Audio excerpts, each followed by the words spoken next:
All right. It's nice to be here. I'm looking forward. I've had a number of interesting conversations with some of you. I hope to have more with more of you during the time that I'm here, and I will be here all day today, and obviously since I'm talking, and also all day tomorrow. Unfortunately, I have to leave on Thursday at noon, but I will be here in the morning. So again, we'll all have opportunities to talk.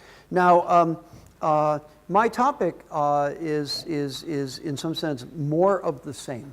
Okay, so you've already heard from Sanjeev all about social networks and the construction of social networks, and I'm going to talk about.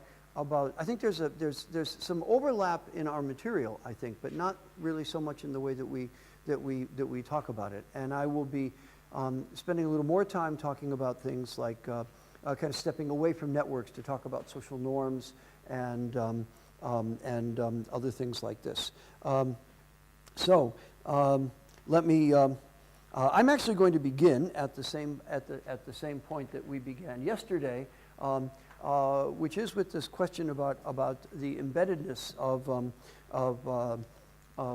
economics in social life. And so the great exponent of embeddedness going way back, right, is this fellow Karl Polanyi, who some of you may have heard of, who basically believed that economic life was in some sense derivative of social life. And so here's a quote. You can see that his prose is not the most exciting. Now, this view, right, of embeddedness that Polanyi and later Granovetter and others kind of put forward is often stood in opposition to this kind of fictive economic entity, the rational man. And the quote that is often brought to bear in making this distinction, and I actually first heard this from Ken Arrow some years ago, is this thing that Jim Dusenberry wrote back in 1960. Economics is all about how people make choices. Sociology is all about why they don't have any choices to make, right? Now, that sounds like an economist being critical, right, of sociologists, right? Because we're all about choice, right? And we're all about people choosing and the importance of incentives and so on and so forth, right? Now, but I want to say that this view of economics is historically speaking, in fact, quite wrong, okay? And now, of course, there have been long traditions, or old traditions, I shouldn't say long, old traditions of institutional economics that have in which people wrote a lot about the social nature of economic relationships and so on and so forth. There are some heterodox schools of economics today that do this. You know, there are still crazy Austrians running around. Who any of them here, by the way? Who did I insult? Okay, not Austrian nationals, right? Austrian, right? Okay. Yeah, right. You know, one of the things, by the way, I have to say that I've really loved about the healthcare debate in the United States, right, was that Hayek, of all people, who says that there are certain things that government should obviously do, one of which is providing healthcare. Right, and you try that on a Republican in the United States. Who's this Hayek guy? You know. Anyways, so Dusenberry here was but certainly the mainstream of economics has separated, in some sense, abstracted away, from thinking about these economic relationships as being, embedded in social structure. And science is in some sense necessarily reductionistic, right? When I teach graduate microtheory, the first thing that goes that my students are assigned to read is a little short story by Borges, and maybe you know this story. It's a one-paragraph short story about a country of map makers. Does this sound familiar to any of you? You know the story, right? And so this is what's wrong in some. I mean, we always have students who say that, well, the model is insufficiently real, so I've got to get more and more detail and more and more detail and more and more detail into the model. And by the time you do that, right, you have, which is the point of this story, you have a country of map makers, right? And they want to make a more and more and more and more detailed map. They want to get more stuff into the map. And finally, they have a map which is one-to-one with the country, and therefore it is the size of the country, right? And this is obviously not something that you can take out to figure out where you are in the country, right? And so, of course, what happens is that the people turn away from this activity, and and the story ends with a description of remnants of the map blowing about in the winds in the deserts of the West, or something like that, right? The point is that science is a lot like map making, and in order to make progress, right, in order to see where you are, you need to in fact, throw away some of the details so that you can see the bigger picture. And this is what, in fact, this is why science is necessarily reductionist, and the way in which we reduce, right, the things that we look at is by putting to the side the social relationships that we look at. I'm saying the social relationships that are not kind of immediately present in the market, but are maybe present in the background. But it's important to know that this quote is taken really, really, really out of context, right? This is not Jim Dusenberry complaining about economics, or rather about sociology. In fact, Jim Dusenberry actually wrote this as part of comments on a paper of Gary Becker's, right, at a conference. It was a paper by Gary Becker on education, and Dusenberry was in fact arguing for more of a sociological perspective. He went on to say, right, in this same piece, he said, "There is no one in this room, not even Becker, who considers himself free to choose either 2 children who go to university or 4 children who stop their education after high school." Okay, and so what Becker is saying here is, know that you really need kind of to have the sociological input. I think there's always been, a sense in which our stories are incomplete, right, if we don't think about these, at least as constraints. Now, there are many ways in which we can think about bringing social structure into economic models. We can think directly about norms and think about these as constraints on choice or something like that. Social networks, which you've heard a lot about, and I'm going to talk a lot more about today, provide another path for getting social they provide another path into the social relations that govern economic life. Okay, so there is really more than one path. I think this is important to keep in mind. Networks aren't the answer to everything here, and but still they're a lot of fun. So now, where do social interactions appear? Well, actually, they appear all over the place, right? So when we look at labor markets, right, and we look at career choices, right, we're profoundly influenced in the career choices we make by parents, friends, mentors, so on and so forth. We don't do what I call the John Rust calculation, right, where there we are, just arrived at university, and we think about doing backward induction from the end of our lives, right, in order to decide whether we should study law or medicine or economics or something else, right? Various kinds of what I call social interaction models that take account of things like peer relationships and social norms, have appeared in the study of all of these different areas, right? We look, for example, I got to get the right button. Yep. In educational outcomes, we look for peer effects. Okay. For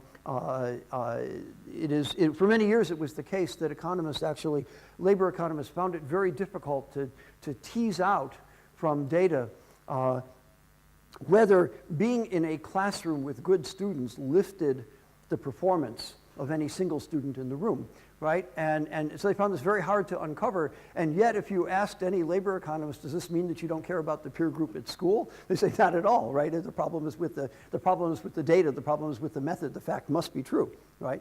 There's a lot of interesting stuff about peer effects in health. I'm going to talk a little bit about a very controversial study that was done not long ago that certainly made got a lot of press in the United States, that says that that if you have your obese friends will make you fat too. Okay, and some of you probably heard about this work. Fertility obviously Now the question is, how do these peer effects, these social relations, how do they work? And there's a number of ways in which they work. I want to be careful. I'm trying here to speak more generally about social relations. And of course, one way, and the way that I'm going to talk about the most, are peer effects. Okay. And that is to say, we look around at others like us who are doing what we do, and our behavior is somehow governed by them. And there's a lot of different ways in which this can happen. We can be stigmatized by our peers for behaving in ways that are non-normative for our social group, right? We can also, so all these different things here in some sense really could be thought of as part of peer effects. Social norms are a little more general. But we learn from our peers, right? We imitate our peers. Our peers provide, or other people that we know, provide role models for us, right? Which is maybe how many of us actually got into this room, right? We think about a particularly good teacher, maybe a physical real teacher, maybe it was a book we read or something like that. But someone, we had some experience that said, what that person does, I want to do that too, right? I bet that's true for probably more than half of us in the room. Certainly is true for me, by the way. And that's why the first time I met Ken Arrow, I could hardly open my mouth, right? Because I thought that Social Choice and Individual Values was a brilliant book. Still do, right? Even though if a student comes to me and says, I want to do social choice, I say, that means you don't want a job, right? But nonetheless, okay. A lot of economic structure, a lot of things that we think of as being immune to social structure are in fact redolent with social relations. There's a paper that I want to recommend to all of you now, and my slides are not yet available, but they will be available shortly. There is an extensive reading list in the back, and I think that reading list might have been sent to you already, but I've added more things, right? So never have enough to read. And one paper I want to call to your attention is a paper by the sociologist Wayne Baker, who teaches at the University of Michigan, and his thesis research involved spending time following around a trader who traded commodity contracts on the Chicago Board of Trade, right? Now, we think, right, of these kinds of, trading financial contracts and stuff like that as being, if there's anything which is going to be anonymous trade, this is supposed to be it, okay? Or at least this is where the model applies, right, most strongly. So what Baker discovered by following around traders is, on the floor of this exchange, is that no, this isn't exactly right. He said, in fact, people have patterns to their trade, right?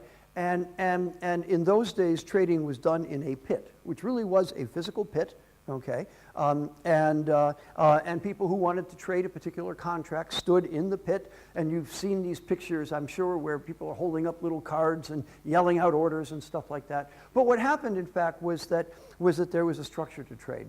That trader A might trade frequently with traders B and C, but never with D and E, right? Even if D and E were offering the same trade, okay? So there was, in fact, and I believe still is, a network structure to trades, okay? Now, which is to say that any given trader was not equally willing to trade with anybody in the room, right, or anybody in the pit for any given offer on any given contract, okay? Now, what was really interesting, the most provocative thing that he found is that if you're a trader, this means you've got long positions in some things, you've got short positions in other things. Now, what do you do when the market gets really volatile, right?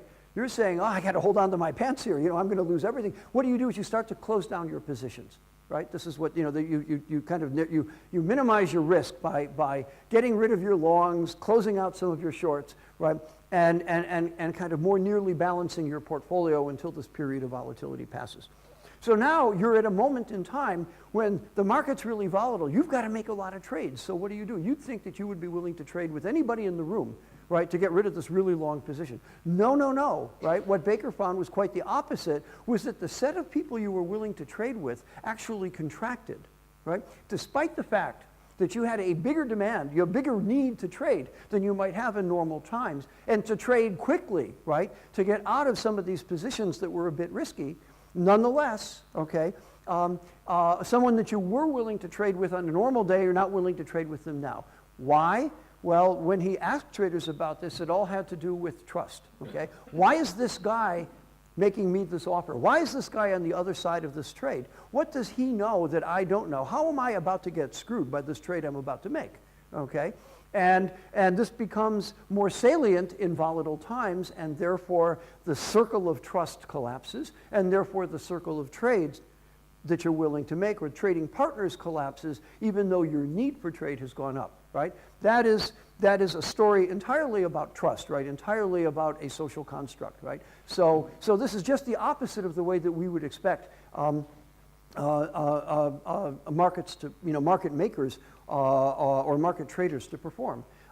Now, what Wayne didn't do, because he's a sociologist, even though he's in a business school, he's at the business school at the University of Michigan, what he never did was to track down, and what I think someone in this room should do, is to think about a model where that kind of thing goes on and ask, what are the implications of that for price movements? Right? This is what we as economists should be doing. It's one thing to stand there and say, oh, look at all the pretty social structure. That's very nice, right? But as economists, what we need to do is to say, now, how does that have an impact on the things that we care about? Right? And one of the things that we care about is performance of these markets, right? Informational efficiency, allocative efficiency, so on and so forth. And it seems to me to be quite likely that this description that Baker provides us, right, actually has implications for things that we regard as important. So there is, during the course of my lectures, I'm going to drop little problems that I think would make a good thesis or a great paper, basically things that are too hard for me to do, okay? And this is my first, okay? So let me move on. How do we study social relations or social interactions in markets and other parts of economic life? Well, there are essentially, I think, three ways of doing this. Okay, the first way of doing this is rather traditional. This is we have ethnographers who go out and study. For example, what economic life looks like on the street, what economic life looks like, in developing countries. What are the economic relationships around trade? And here I've just listed, just because I don't know many economists who read ethnographies. I know there are two of us in this room who do. And these are some of my favorites. I bet you have different favorites, but yeah, I mean, I suspect, yeah. And so Rachel will be another good source on this, right? And it seems to me that, that we don't have a tradition in economics of participant observation, right? We don't go and say, okay, I'm going to study a market by actually becoming a participant in this market, right? And in fact, I think if you did that and then sent the paper to the AER, it would come back so fast you would get the return yesterday. Okay, so how are we going to know about these social relations? Well, if we don't have an observational culture ourselves, and I'm not going to suggest for people at the beginning of their careers that they should go out and do this because it would be a risky enterprise. So this is an important data source, right, for us. Some people in business, guys in finance don't. Right? Obviously, guys in marketing do this to some degree, of course, and organizational behavior. Well, who teaches an organizational behavior? Sociologists, right? No surprise, right?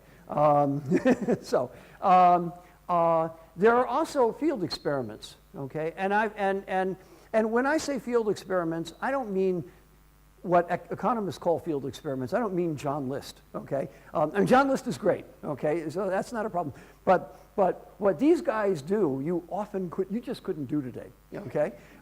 So there's a famous experiment called the Robbers Cave experiment. There are others I could have listed, right? I could have talked about you've heard about the Stanford prison experiment, so on and so forth. The Robbers Cave experiment is very interesting, right? Some people took a group of boys out to a state park in Oklahoma, Robbers Cave State Park, actually, that's the name of the park, and divided them into two groups, and they set up camps at some distance from each other.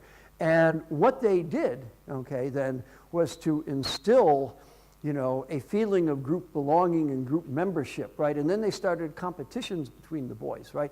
And what happened that these boys who were complete strangers to each other, right, suddenly had developed these really, really tight bonds to their group, right? And you guys on the other side, we hated you, right? And it was very, very easy, so they claimed, right, in fact, to induce this, right?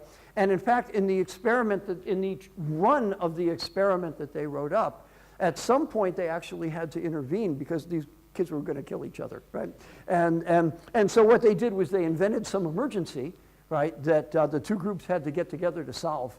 And then very quickly what happened was that they dissolved all the group tension again, right? So here they are studying, you know, group solidarity, formation of group bonds, group identity, right, through this experiment. By the way, this was a somewhat corrupt experiment in that they, which I think is actually kind of standard for the field, and I'll say something more about that, in that they actually did this experiment 4 or 5 times. They only reported in their main publication on one incident of the one run of the experiment. There was another experiment where they actually had to stop and send the kids home because they couldn't get it back under control. And then there were others where it was actually, you know, kind of much harder to do. So another famous experiment, of course, well, let me actually talk about the one that is most germane for us. There's this famous experiment. How many of you have heard this phrase, 6 degrees of separation, right? It does not come from Stanley Milgram, right? It comes from a fellow named John Guar who wrote a play called 6 Degrees of Separation, having read Milgram's work, right? And what Milgram did in these experiments was to give some letters, some kind of fancy-looking letters to some individuals in one part of the United States and say, you know, send this to a friend who will then send it to a friend and so on and so forth and get it to this person, you know, in Rhode Island was one instance that he reported on, right? And of course, and then he talks about, well, you know, did this work? How long was the chain, right? And the important fact from the experiment was that among those chains that actually completed, the median path length was 6, okay? And thus the phrase 6 degrees of separation. And I'll have more to say about this work later, so I won't talk more about it all. There are also large-scale natural experiments, right? This is another way in which you know, opportunities arise for studying peer effects and things like that. In 1966, the Chicago Housing Authority was sued for discrimination by residents of the big housing projects that used to kind of dot the south, you know, the south end of Michigan Avenue, on the grounds that through site selection and slot allocation, minorities were intentionally placed in isolated inner city neighborhoods. And so this went to court, and there was a settlement. And in the part of the settlement, the Gautreaux Assisted Housing Program was established. And in a somewhat random, a reasonably but not perfectly random way, individuals were given the opportunity to move to another part of Chicago or to a suburb. People who needed to change housing for some reason. And so there have been a number of surveys. There's a guy named, I think it's James Rosenbaum at Northwestern, who's written actually a lot on this experiment, on this data, because because the assignment was random to some degree in ways that we can actually study. He did a lot of post-move survey work to identify the effects of environmental differences on the outcomes of these people who were, you know, initially living in the same place. Now, this experiment was actually, this was not designed as an experiment, right? This was a policy that was implemented as a result of a court settlement, but it was, you know, what we today have come to call a natural experiment, right? An opportunity, right, to do something. But of course, it wasn't perfect, and so, in fact, there is sufficient interest in the social science community that a subsequent experiment, real experiment, was actually devised called Moving to Opportunity, which was basically, I guess it's fair to say that this was what you would have wanted Gatro to do. And it generated a bunch of data where, again, people were randomly assigned to different treatments about where you were going to live and so on and so forth.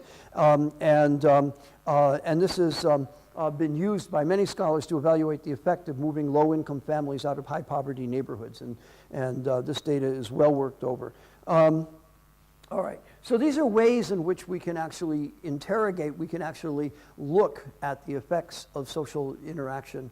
I am a little bit skeptical of the kind of laboratory work that Sanjeev spoke about yesterday, and perhaps we could have a debate about that later. Precisely because social relationships are rich, right, and they're detailed, and they're complicated in ways that we don't understand, and it's hard to get at more than a piece of that into a lab. And I could, and I have particular views about how you might do that, and what are the errors in what some people do today. But I'm not going to talk about that now. But I'm happy to talk about that with people privately, probably with Sanjeev present, so you can make sure that I don't get too extreme. Okay. So questions I want to address today have to do with what are appropriate tools for modeling social interactions. I want to talk mostly about peer effects, but not entirely. I do want to talk about some issues having to do with things like social capital and stuff. I want to talk about what goes on at the micro level, and I want to talk about the micro effects of social interactions, peer effects, and I also want to talk, because I think this is the economist stock and trade, what are the aggregate implications of that, right? Without further ado, so I want to talk a little bit about this micro-macro distinction, okay? And so to do that, I want to talk about I want to talk about crime. I like talking about crime. I read crime novels, okay? Anyone who flies reads crime novels, right? But there are lots of good data sets on criminals, okay? We tend to know a lot about them. And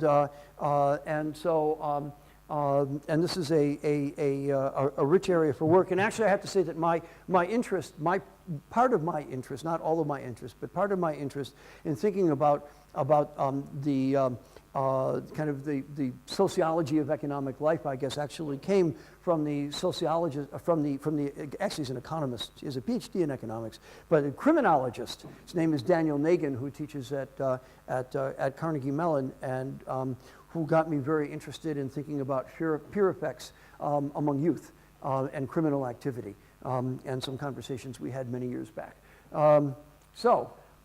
Here is a paragraph on a study that was done by these two guys, Menace and Harris, back in 2001.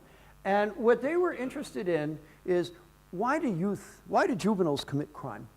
Okay, how does juvenile delinquency work? Now, if you look at adult crime and you look at juvenile crime, you see that they're actually very different in many ways. One, of course, is the nature of the crimes, right? There are a lot of crimes that juveniles don't have access to, but even those that they, like financial fraud, it's hard for kids to do. Not impossible, by the way, but hard, right? But there are other, there are other, a lot of juvenile crime is stuff like, stealing cars and things like that, except unless they're really high-end cars, adults don't tend to do that, right? Adults don't steal cheap cars. Another thing is that juvenile crime tends to be done in groups much more than our adult criminal activities. Okay, so these are facts from the literature. By the way, I'm not willing to live or die with the quality of the empirical work in this field. So don't ask me to defend it, but this seems to be a well-established fact. Now, it seems that juvenile crime is mostly a group process, right? When it's not the lone kid doing something, right? It'll be groups of kids, and it doesn't matter whether it's stuff like property theft or petty crime or drug trade, right? It is a group activity, okay? Now, nonetheless, it actually a number of criminologists question whether social relationships, whether peer effects are really causally important okay? And the reason why they question this is they say, well, if you think about anything that kids do, they do it in groups, okay? If they're playing sports, they do it in groups. If they go to the movies, they do it in groups. If they go to clubs, they do it in groups, right? And therefore, right, since kids do everything in groups, okay, how can you say that, you know,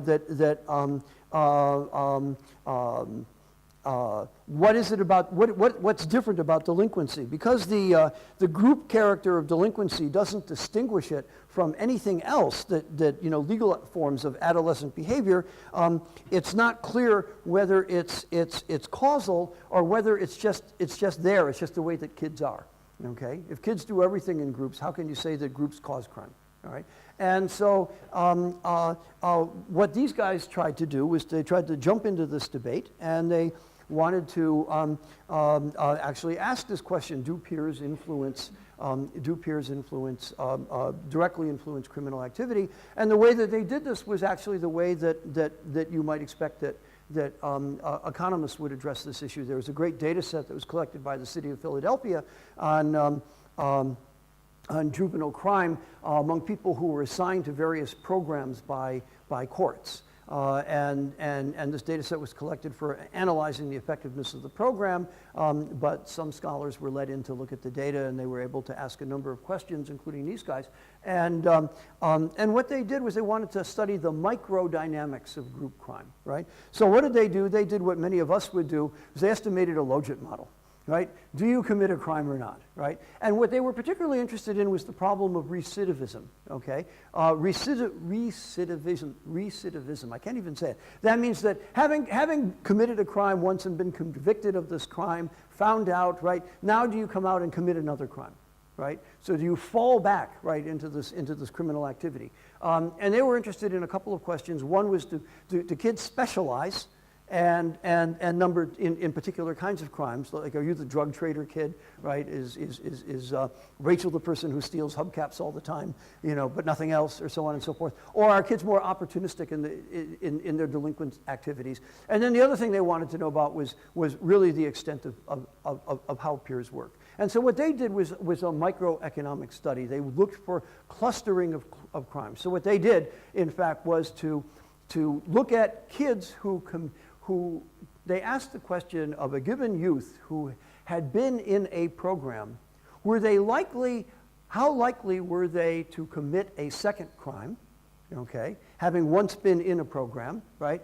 And how does that, among other things, how does that probability change with nearness to other kids who have committed second crimes, okay? Does everybody understand? So there's a big logit thing, and one of the variables is how many kids in a 1 kilometer, and I don't know, this is in America, so who knows why they use kilometers, but in a 1 kilometer radius of where this kid reported living, how many other recidivists were in that neighborhood, right? And that was a variable, right, in their logit regression, yes? The question was what they mean by Right, and this immediately gets to a big problem, right, in doing this kind of research. What's near, right? Why is geographic nearness, right, the same as social nearness, right? And this is a puzzle. I mean, it's not a puzzle, it's a hard thing we have to deal with in doing empirical work, which I will have more to say about later. Yes? Do you know if there is any study in the UK based on the social analysis? I don't know. Do you? It would surprise me if there wasn't, right? There is actually a lot of interest in this, and the place to check, get into this is there's a major center for this sort of work, especially social networks work in Essex. And so there's, in fact, I don't know the exact the title of the center. There's a whole center on collecting social data in Essex, which actually spans economics and sociology. Mm-hmm. Which is the case, yes. Mm-hmm. Go ahead.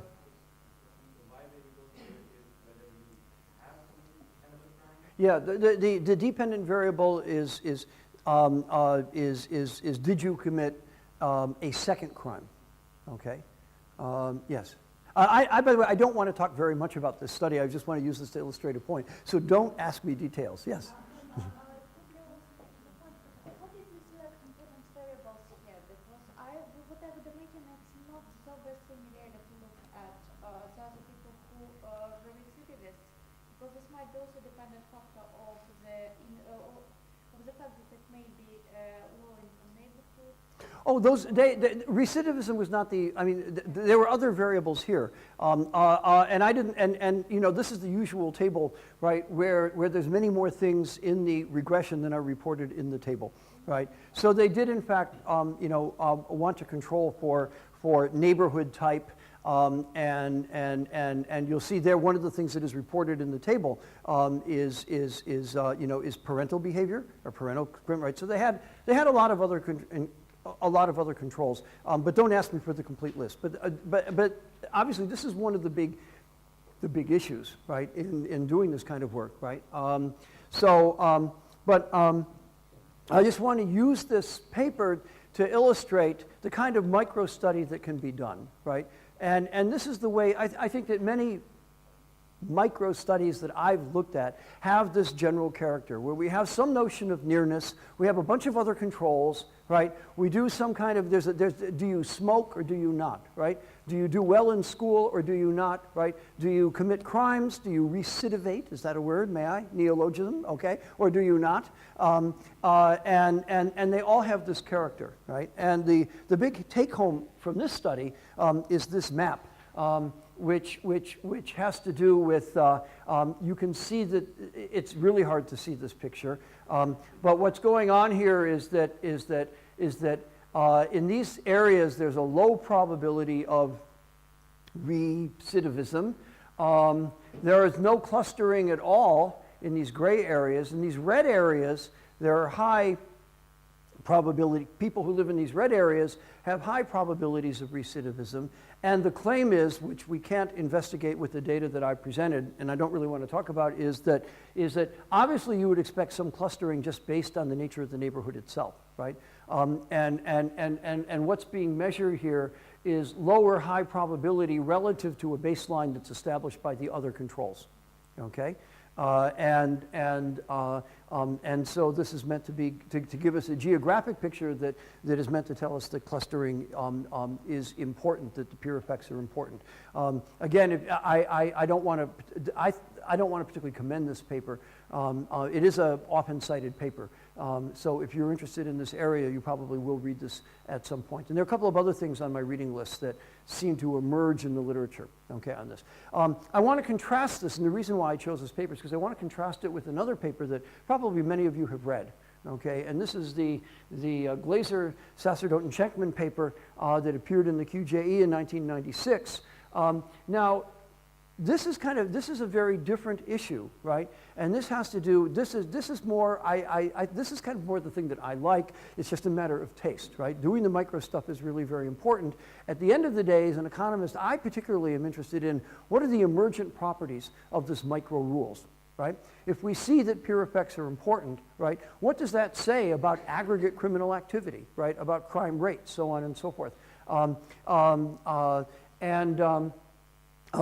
what motivated this paper was the observation that a striking fact about data, say in American cities, if you looked at the 1980s, right, crime rates in many American cities were high, but there's also tremendous variance in the crime rates. And a puzzle was, you know, once you control for city size and city wealth and all the other things you could do, there was a great deal of variance left unexplained, okay? And the question that this paper addresses, where does this variance come from? Now, this is a question about variance across cities, right? So this is not at the individual level, right? That, you know, that Sanjeev is not likely to commit a crime and, you know, I am, right? This is variance at the city level, at the aggregate level. And so these authors ask the question, can we think about a microeconomic process that is going to generate this kind of aggregate variance, okay? And here's the statement of great hubris right here. positive covariance across agents' decisions. They said that the only way that you could get this kind of variance if people's individual behaviors are somehow correlated, right, in some way that goes beyond what our control variables measure, okay, and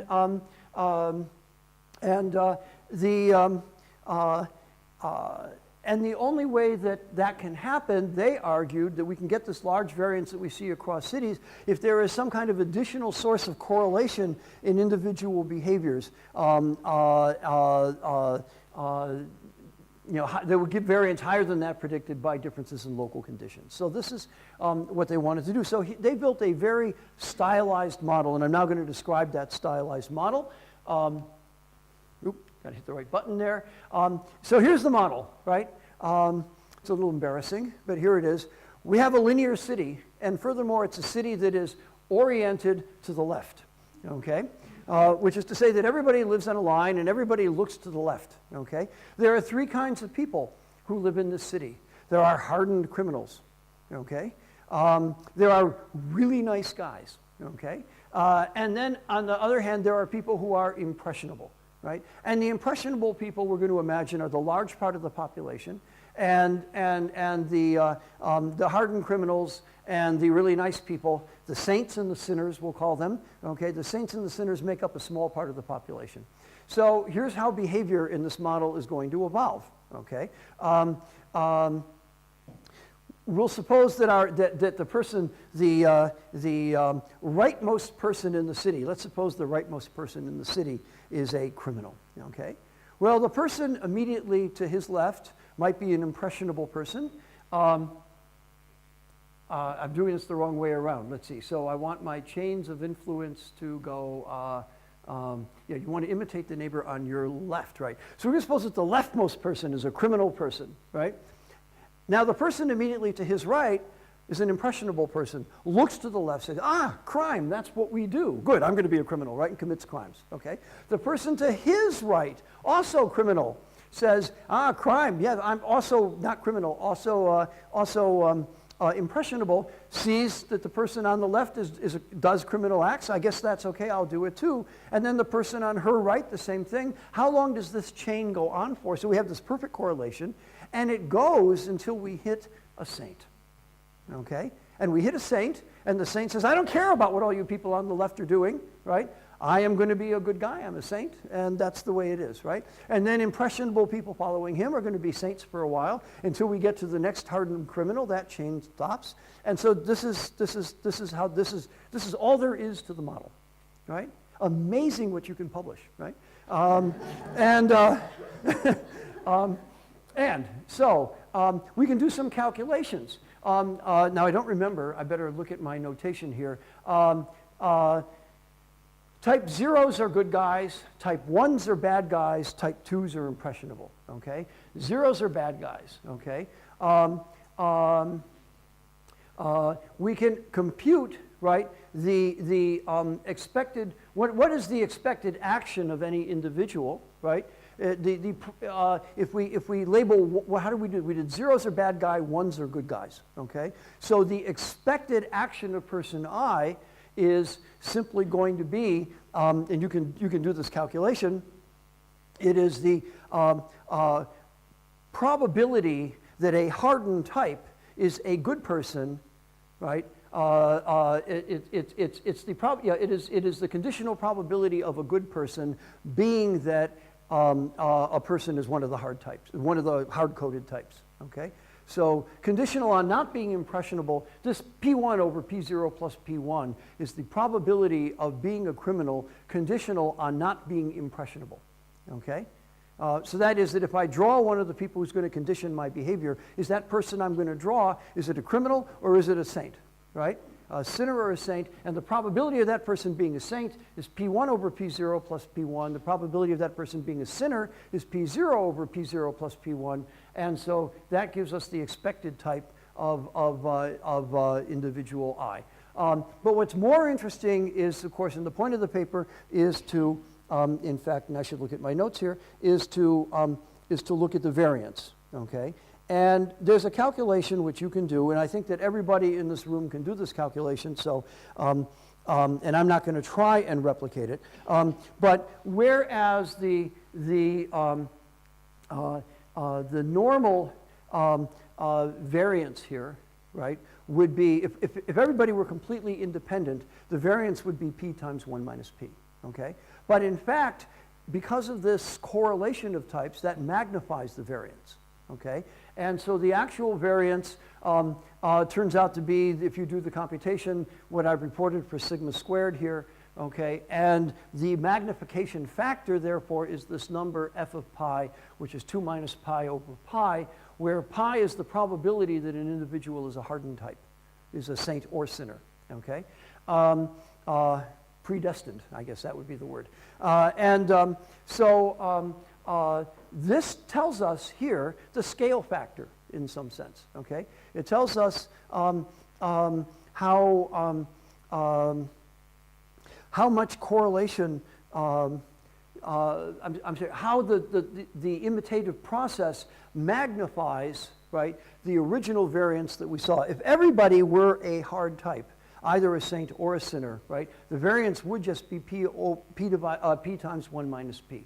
But because of the fact that there's this correlation due to all this imitative activity, the actual variance is larger because one person becoming a hardened type, becoming a sinner, swings a whole bunch of people to sin, and one person becoming a saint swings a whole bunch of followers to sainthood, okay? And so that magnifies the variance. And so this was the point that they wanted to drive home in this paper, is that imitation, peer pressure, whatever you want to call it, this kind of social interaction, in fact, has a multiplier effect. It doesn't determine, right, whether the social system is going to be largely one of saints or largely one of sinning, okay? It doesn't determine the actual amount of vice, but it says that this tells us what the magnification effect is, right? That what the model tells us is that if there is a tendency towards vice, that is going to be magnified by the peer effect. If there's a tendency towards sinning, it's going to be magnified by the peer effect. And this, consequently, they use this fact then in some empirical work, which I'm not going to describe at all, to essentially measure, what they actually do is they calibrate this model. It looks a lot like macro, what they do. And they talk about what the scale factors have to be to, in fact, get the variance in aggregate crime rates that they see in American cities from different data sets. Okay. Now, again, the point of this study, the reason why I wanted to talk about this is here we're doing what I think of as the economist canonical activity, which is to say, we've got some micro behavior that we now understand. Now, I love this phrase, it's a Santa Fe phrase, okay? Emergent property, right? What are emergent properties? Emergent properties are properties in a system of some kind that exist on a time scale or a spatial scale that is not that of the driving equations of the system, okay? So it's kind of a formal definition, right? The driving equations of this system are what happens at the individual level. What does individual I do? Here, what individual I does is look to the left and see what his neighbor on the left is doing, right? So the scale is person by person, right? But the emergent property here is, well, what does the variance of the whole thing look like? What is the variance in the crime rate of cities of given size, right? And this model is directly targeted to give an answer to this question. Now, those of you, how many of you have actually read this paper, come across it at some point? A few of you have, right? Now, I'm not going to call you out on this, but I suspect all of you believe that, gee, the empirical work here is really pretty primitive, and the quality of the theory is as parsimonious as it could possibly be. We've been talking about parsimonious theories, right? This is really parsimonious, right? It is meant to be purely stylistic, right? And the empirical work is in some sense not really backed up by any kind of model, so at best it's in some sense suggestive. But the idea that they have here, right, is the basis for the variance contrast techniques that Brian Graham developed in his thesis, and is now something that's popular in the work of people who are doing empirical work on social interactions today. And this is the variance contrast idea. You use the fact that the variance is bigger than it should be, right, in order to claim the existence of some kind of peer effect. All right. Okay. what are the empirical problems in doing this kind of work? There are three kinds of problems.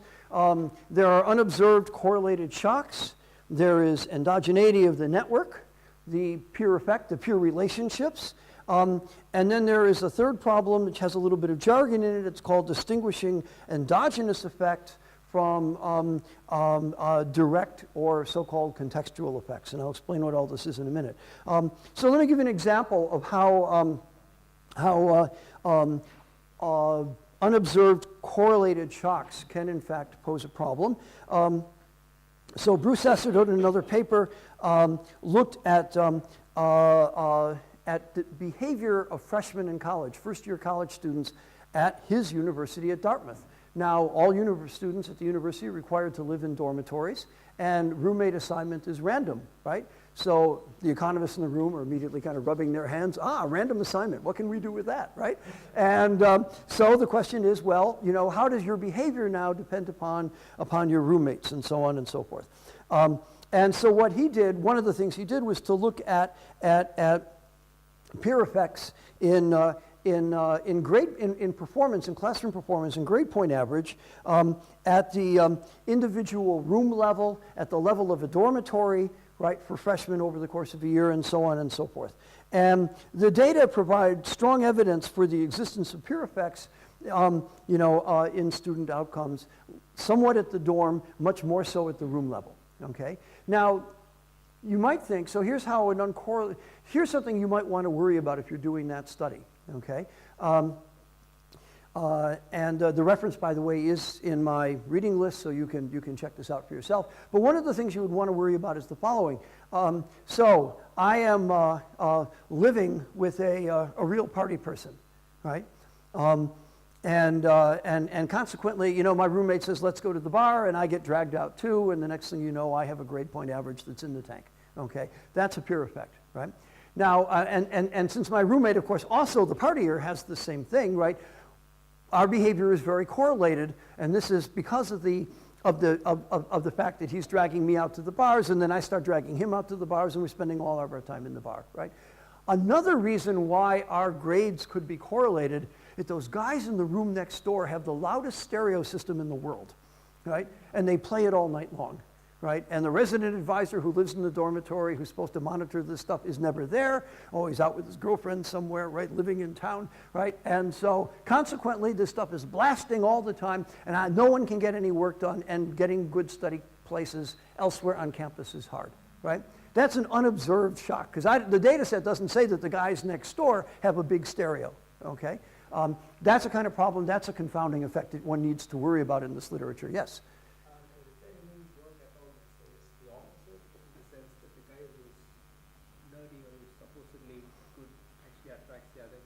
Oh yeah, well, there's a lot of work on this, and I will talk about that in a little bit. Okay, but I just want. All right, so that's what I want to say. Endogeneity of the network. You've just heard a lot about this from Sanjeev. Did you talk about the Sacerdote West, and I don't remember the other guy paper, the Air Force Academy paper? So this is a wonderful paper that is either coming out in Econometrica or has recently come out in Econometrica. I don't know which.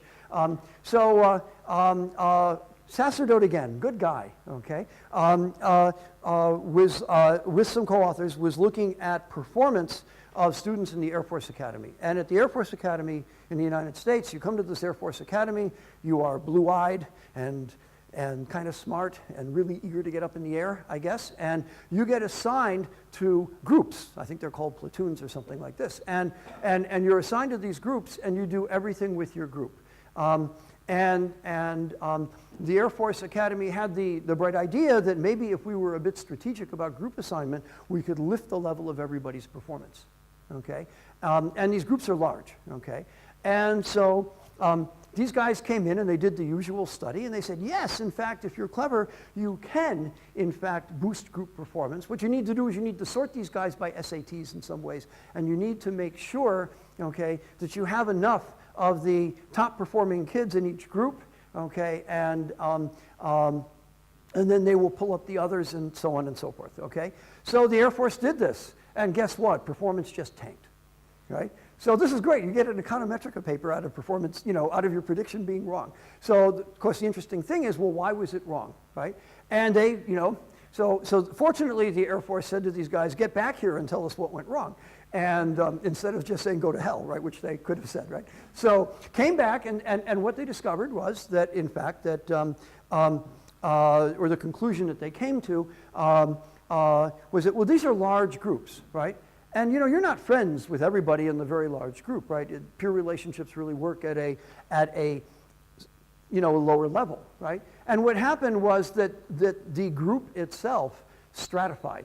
So all the bright kids, well, the bright kids are all over there. I'm not one of the bright kids, right? But you're you're a bright person too. I had to find someone who's not bright in the room. I can't do it. But someone in the next room, right, is my friend because they're kind of, not so great like me. And what happened was that people within these groups now tended to cluster with other people who are like them. The term for that is homophily, and we'll talk about that more. And so therefore, consequently, what happened was that bright kids started, kids with high SAT kids started hanging out with high SAT kids. Actually, it wasn't the SAT, it was the A, it was another test. But I don't remember the acronym. But the high-performing test takers hung out with the high-performing test takers. The low-performing test takers hung out with the low-performing test takers, and the magnification went as you would have expected, right? So this is a problem of endogenous group formation. You weren't setting the group, right? You were setting a constraint on what the network could be when you would assign people to group, but you couldn't actually determine the network, and the network reconfigured itself, okay? Distinguishing endogenous and contextual effects. Imagine that I'm in a classroom, right? And I have another buddy in the classroom, and that buddy has very, very wealthy parents, okay? That wealth can have an impact on me in two ways, okay? One of the ways that it can have an impact on me is that, let's imagine that this is an elementary school classroom where parents are involved, okay? Well, parents, in fact, in the United States provide a lot of public goods for at least in wealthy neighborhoods, parents in the United States provide a lot of public goods for the classrooms in which their kids are in, right? So the fact that we have this wealthy family that's, giving a lot, that provides a lot for the classroom, this will have an impact on me. This is a direct effect, okay, on me, all right? I lived in Israel for a year, and Israel's a very hot place, but the schools don't come with air conditioning. So what happens is that the parents buy air conditioners, right? And so we contributed about $100 to a big, gigantic air conditioner heater, right, that is still in that classroom. I actually checked the last time I was in Israel. I think it should have my name on it, right? All the parents chipped in to buy the Mazgan, and that's an example of kind of a direct effect. Now, there's another effect that you might imagine, and that is that the wealthy parents also provide a lot of direct in-home support for their child, tutoring or extra classes or enrichment activities that makes this kid perform well, and that kid has a peer effect on me because he's my friend, right? So there's an indirect effect, right, a peer effect. Now, what I want to do if I want to measure the peer effect is I need to untangle these two things, right? The problem is now there are two channels by which this wealth actually has an impact on me. And untangling them poses an identification problem, which is first addressed in the literature by Chuck Mansky in a paper, I think it's called the reflection problem, right? Well, he called this thing the reflection problem. I don't remember if that's the exact title of the paper. And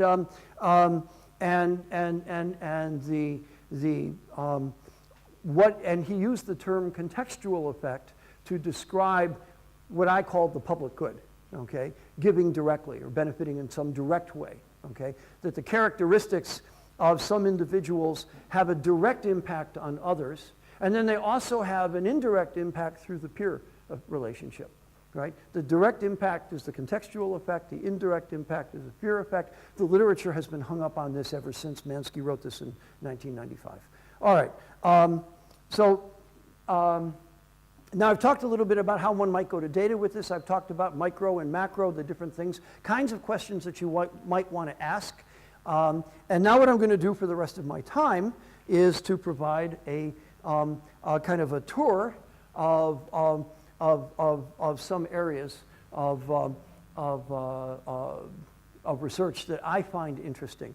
Now, I think that this is a long list. When you look at my slides, you'll see that community structure doesn't really exist. I didn't write that because first I realized I was never going to get there, okay?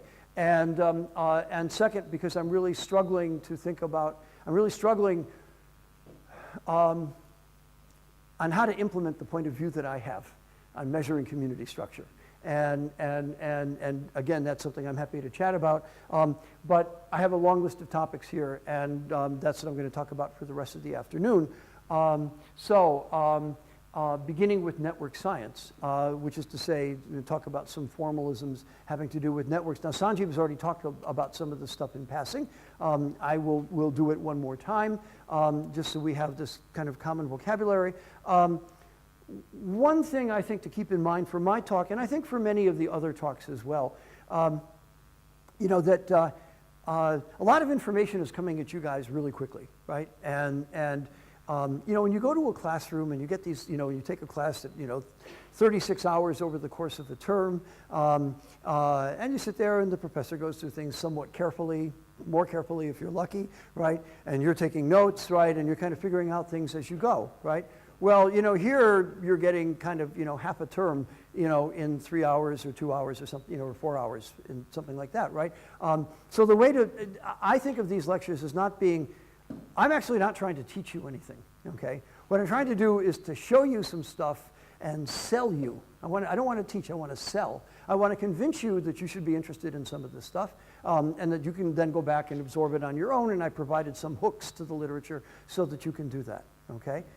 But my goal, for example, is not to make sure that at the end of the day you understand diffusion on networks, okay? That would be a bit much, okay? But I want to talk a little bit about why it might be interesting and what economic models of that might look like, and then tell you where you can go and learn about it on your own. So that's the flavor of what I'm going to do, and so I'm going to be very cursory in my treatment of a lot of stuff. And when I hit your particular area of expertise, you're going to be really disappointed because I'm going to be shallow, all right? Because that's the nature of covering a lot of ground. All right. I have about 10 minutes before lunch. Is that correct? You have 24. I thought, oh, really? Aren't we going until 1? I thought we were going till 12:45. Sorry. 12:45. Yeah, you're right. Wow. You see, I'm just being biased and partial to you. Yeah. This is that peer effect that from 20 years ago, it's still at work, right? I talk for a long time. You just. Okay, so you have 10 minutes. I have 10 minutes. Okay. No. That's. I'm sure students would be more sorry. All right. So I'm the only thing standing between you and lunch. I'll now move a little quickly. I should say that I don't teach with slides. I actually teach with chalk. And therefore, this is not a good medium for me. And giving a talk like this, I have to say, is very different than giving a seminar, I do seminars on slide, but seminars are very directed, right? Kind of short lecture that is really very targeted on one thing. So I don't have this stuff broken up into nice period, times, this hour and a half for this hour and a half for that, this hour and a half for the other thing, because I just don't have I don't have enough experience teaching with slides to be able to do that, all right? So I just have a lot of material, and I'm just going to go until someone tells me to stop, hopefully on time, right? And then start again, and wherever we end, okay? All right. I want to, we're going to model social relationships for the moment, by graphs. And we spent a little bit of time yesterday talking about why that might not be, why that's maybe a little bit shallow for some purposes. Fine, so be it. Okay, it's what we're doing. All right. And a graph is described by a bunch of vertices or nodes and a set of edges. And I want to think about edges as being ordered pairs, so I want to think about my graphs. I want the pictures to have little arrows, okay? And if there is an arrow from me to Sanjeev, it means that Sanjeev influences me, or it means that Sanjeev is someone that I want to emulate, right? Or it means that he's someone that I see, okay? depending on the context, okay? So the formalism is to have these ordered pairs of edges, an edge that goes from V to W. Now, having said that, of course, it turns out that a lot of work on estimating social interaction models uses a much more primitive model, which is to say that all relationships are inherently two ways, right? So that if Sanjeev influences me, then I influence Sanjeev, right? And in that case, we say the graph is undirected, and we can think about undirected graphs as a special case of directed graphs where if there's an edge going this way, there has to be a corresponding edge going back, okay? All right. We'll talk a lot about the degree of a node. A degree of the node in an undirected graph is just the number of, and I think, by the way, I will make a lot of my comments about undirected graphs because the terminology for directed graphs is a little bit more complicated, and you can read about it somewhere, all right? And in fact, it's in a very good reference for this material is the Easley-Kleinberg book, which was highlighted on the reading list that was sent around from me. I think this is a great source. And I have to say that because these are my colleagues and my co-authors, right? Another great source, right, is Sanjeev's book, which also has all of this stuff, right? But Sanjeev is not yet my co-author, so maybe we can fix that. So the degree in an undirected node, the degree of an edge of a node is just the number of edges that connect to it, right? So if I'm degree 2, it means I have 2 social relationships or 2 friends or something. If I'm degree 3, I've got 3. If my degree is 0, it means I'm isolated. I'm asocial, okay? And just to illustrate the complexities that come about when we talk about directed graphs, when we talk about directed graphs, we have in degree and out degree. Out degree is the number of edges that emanate from me, and in degree, the number of edges that point into me, okay? And those are now different. Okay. Okay. A subset of vertices is connected if there is a path between every 2 of them. So what do I mean by a path? Okay. And I really now want notions of connectivity get really complicated for directed graphs because we have weak connectivity and strong connectivity, and I don't want to go into that right now, so I was just going to I want you to think about undirected graphs. And what do I mean about a path, right? It's very obvious if there's an edge from A to B, and then there's an edge from B to C, that gives us a path from A to C, right? And a subset of vertices is connected if there is such a path between any 2 vertices in that set, okay? A component of a graph is a connected set of vertices which is maximal in the sense that there are no other vertices not in this set that are connected to the set, okay? Now, to say that so a component is a maximal connected set, to say that a set of vertices is connected doesn't mean that everybody is linked to everybody else. It means that everybody is indirectly linked to everybody else, but not directly. Okay, so in fact, it could be, right, that I have 100 people, okay, and I have 99 edges, and there's just one long line, right? That would be the minimal way to connect up 100 people, okay? And everybody in that line, the 2 endpoint people are connected to only 1 person, okay? Everybody else is connected to only 2 people directly, but everybody is indirectly connected to everybody else, okay? So these graphs can be pretty thin, okay, and yet still be connected. A clique, on the other hand, is a component which contains all possible edges. You might I sometimes use the phrase completely connected, right? If all of us are connected to everybody else, we'll call that a clique. It's a special kind of connected component. Okay. How are we going to represent graphs? Well, one way of representing graphs is just to list the vertices and the edges. That doesn't seem to be something that you can manipulate very easily. Another way of representing them, there are several matrix representations of graphs, and I'm only going to talk about one, and that is the adjacency matrix, okay?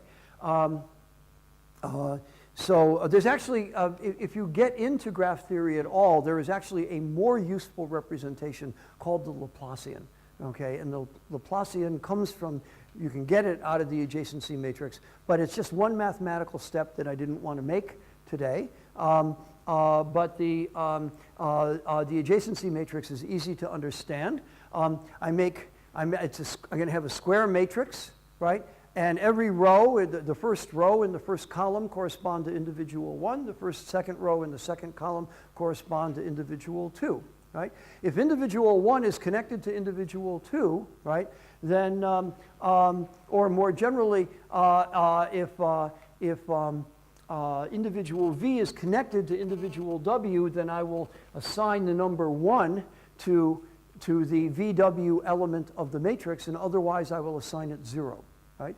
If our graph is undirected, which means that we actually, in other words, to say it's bidirected, right? That if V is connected to W, then if V points to W, then W points to V, this adjacency matrix will be symmetric, right? Because if there's a link from V to W, then A of VW is 1, but if there's a link from VW and the graph is unconnected, then W will connect to V, so AWV will also be 1, okay? And so this is just a nice matrix representation, and the advantage of having a matrix representation, you could imagine this could be a very large thing, very large matrix, but of course, you know, the nice thing about matrices is that there are operations one can do with matrices, and these operations often correspond, all right, to graph theoretic concepts. So for example, if I take the matrix, the adjacency matrix, and I multiply it by itself, okay? So I look at if I have an adjacency matrix A, and I now look at A squared, right? A squared is going to have some 2's, some 1's, and some 0's. And what it does, what A squared does, is it counts the number of two-step paths, okay, from V to W, okay? So if I go from person 1 to person 3 to person 2, and I go from person 1 to person 4 to person 2, right? So actually it's going to have more than, because it could be a very large number, right? So what I said was wrong. It can have more than, it can have 0's, 1's, 2's, and larger numbers, but what it's doing is it's counting the number of two-step paths, right? Now, by the way, that the adjacency matrix will always have 0's on the diagonal, because we're going to say that you don't connect to yourself, okay? Now, you can actually imagine graph theoretic models where you might want to have connections to yourself for some reason, but for the social, normally I think in the kind of economic models that I've worked with, the game theoretic models, I want to distinguish the effects of myself on myself from the effects of peers on myself. And I use this matrix to represent peer relationships, and therefore I'm going to assume 0's on the diagonals, right? However, if I look at A squared, that might well be a positive number. In fact, in an undirected graph, it will be a positive number. If I connect to anybody at all, then they connect back to me. So there is a two-step path from me to me, okay? And what does that say? That says that I have an indirect influence on myself because I influence you and you influence me back, okay? So, and we want to untangle that kind of thing, right, when we go to formal models. Sometimes we want to actually say that different relationships are more or less important, and we will do that by weighting, right, the relationship. So instead of having 1's and 0's, we might have 1's and other numbers, okay, or 0's and 0's for no relationship, and then other numbers. Now, one of the oddities of, and I guess I have to stop now. One of the oddities of the social science literature is the following. You know, that we have, all of us in this world have love relationships, and we have hate relationships, and we have love-hate relationships. And then we have 0, you know, non-interactive relationships, right? No relationships. But in the world of social interactions, we only have love relationships, okay? So economists are very optimistic this way, right? So I can count on one hand, and maybe with only one finger, the number of papers I've seen that consider that do analyses where there are both positive and negative influences, okay? And yet sociology literature does that, because and they will, for example, model a positive relationship with a 1 in the adjacency relationship and a negative relationship you know, with a -1 in a relationship, right? We all, you know, if you've been in academia for any length of time, you've been in a department, you go to a department meeting, you know there's always some person, if that person votes yes, everybody else in the room votes no, and that's causal, right? That's the -1, okay? And that always exists, right? All right, so I guess it is, I'm now about 2 minutes over, so what we're going to do is we're going to go through this material, the remainder of this material quite quickly after lunch, and then I will actually start talking about something substantive, okay? Okay. You. I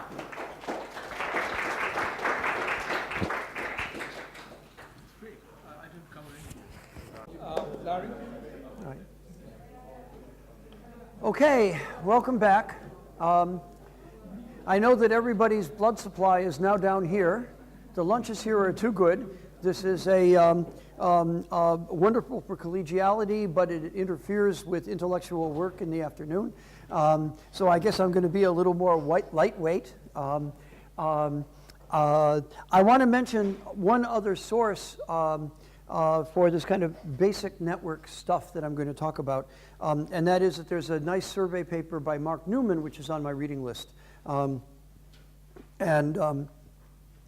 It's a bit more compact, and if you like reading less words than you would find in a textbook like the Easley-Kleinberg textbook, then you might take a look at Mark's article, which I think was in the Siam Review.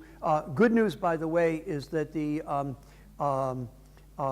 Cambridge University Press is a very enlightened organization. I don't know if that's true about the rest of the university. I'll have to ask my colleagues here, but the press certainly is. And when Easley and Kleinberg signed on with Cambridge University Press to do the Networks book, they wanted the right to distribute the book in PDF form on their webpage. And to our complete surprise, Cambridge said yes. Right? So you can actually download the book from either Easley or Kleinberg's webpage. Okay, or you can ask me. I have multiple copies, right? Also, by the way, there's a MOOC. Okay, so you can if you want to learn more about about networks and you are a, what do we call them, a visual learner.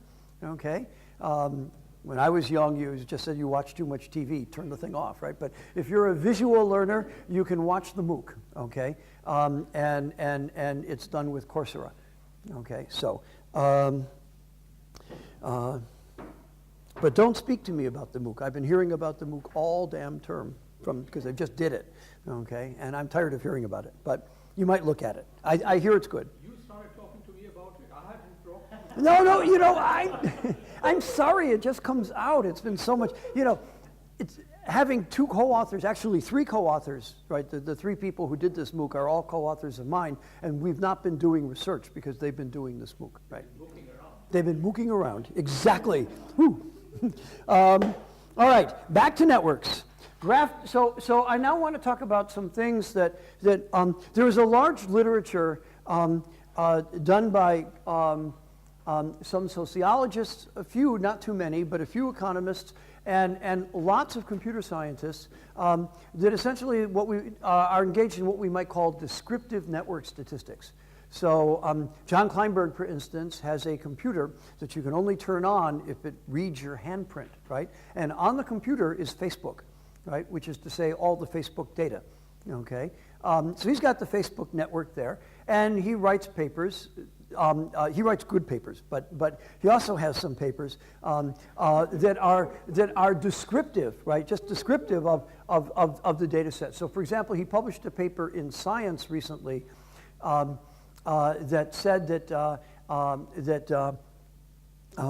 if I look at an individual on Facebook who claims to be in a relationship, right, and if the two people's friend lists are very different, then that relationship is not likely to persist 3 months from now. Okay. This is the kind of question that people look at. Now, by the way, he is a very good scientist, and he will not say that this is causal, right? But he will say, well, this is an interesting fact. What he will say is that this is a trace of complex social life that we can see in the observable network, right?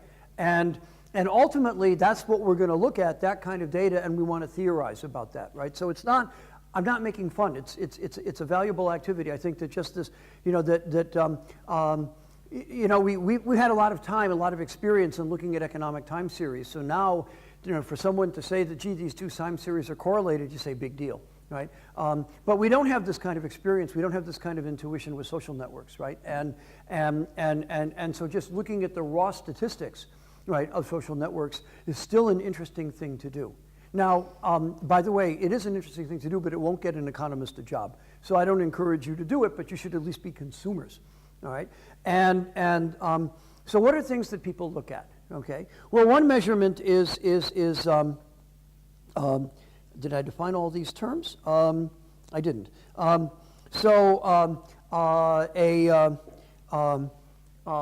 is a geodesic? So I talked about there being a path between vertex A and vertex B, right? A geodesic is the shortest path, right? Just like, geodesics on the globe, right? A geodesic is the shortest path between any 2 points, and the diameter of a graph is the maximal length of all the geodesics in the graph, right? So I look at all the shortest paths in the graph. What's the longest of those? That's the diameter of the graph. The average, the mean of a geodesic, okay? So path lengths and minimal path lengths. How reachable is any one person from any other person? Obviously an important thing to study. So anything having to do with the distribution of geodesic lengths is interesting and is reported on. Mean, variance, max, so on and so forth. The degree distribution, right? So much is made of the fact, right, that in social networks, so what do I mean by the degree distribution? Obviously, I can just imagine looking at the histogram of degrees, right? What fraction of the population is of degree 0? What fraction of the population is of degree 1? So on and so forth, okay? And so that's an interesting thing to look at, and many people claim that it is a feature of large social networks that the degree distribution has some kind of power law property, okay? Which is to say that it is thicker-tailed than a normal distribution. Now, this is a chance for me to say that when you read this literature, some of the early contributors to this literature were physicists who got all excited about power laws, okay? And so there is excessive chat about thick-tailed distributions and things like that out there. Now, there are some very interesting models of network formation that could only give rise to thick-tailed distributions. And so when we think about the kinds of things about strategic models of network formation and non-strategic models of network formation, did you talk much this morning about non-strategic models? I mentioned about, but I didn't really get it. Okay, so I'm going to talk a little bit about that in just a moment, about random graph models. And so if you're trying to think about generative models, this again is thinking about the tail of the distribution as one feature that you might look at. Another thing that is important in social networks, and by the way, I guess one more aside, I like footnotes when I talk, and here's another footnote, and that is that the networks that are most studied are networks that either are of online activity, such as the Facebook network or other things like that, or networks that are themselves easily accessible online, such as the Internet Movie Database network of who acted with whom. You all know about 6 Degrees of Russell, what's his name, Kevin Bacon, right? And all that, right? Well, I think there's no reason to believe that the network of movie acting linkages looks like any typical social science object, right? It could well be that the forces that the way in which large online social networks are put together is going to lead them to look very different than the kinds of social networks that we see in schools, right, or churches or communities or things like that. So we need to be very careful, I think, about inferring from those networks that we can measure property of those networks that are harder to measure. Right? Those networks that are harder to measure are typically harder to measure in part because they are formed in different ways for different reasons, and because their generative properties, their generative processes are different, we might well expect that their physical properties or their observable properties, if we could measure them, are going to be different as well. So don't think that the world looks like the Facebook graph. Okay, that's the message. Nice paper or a description of the Facebook metric.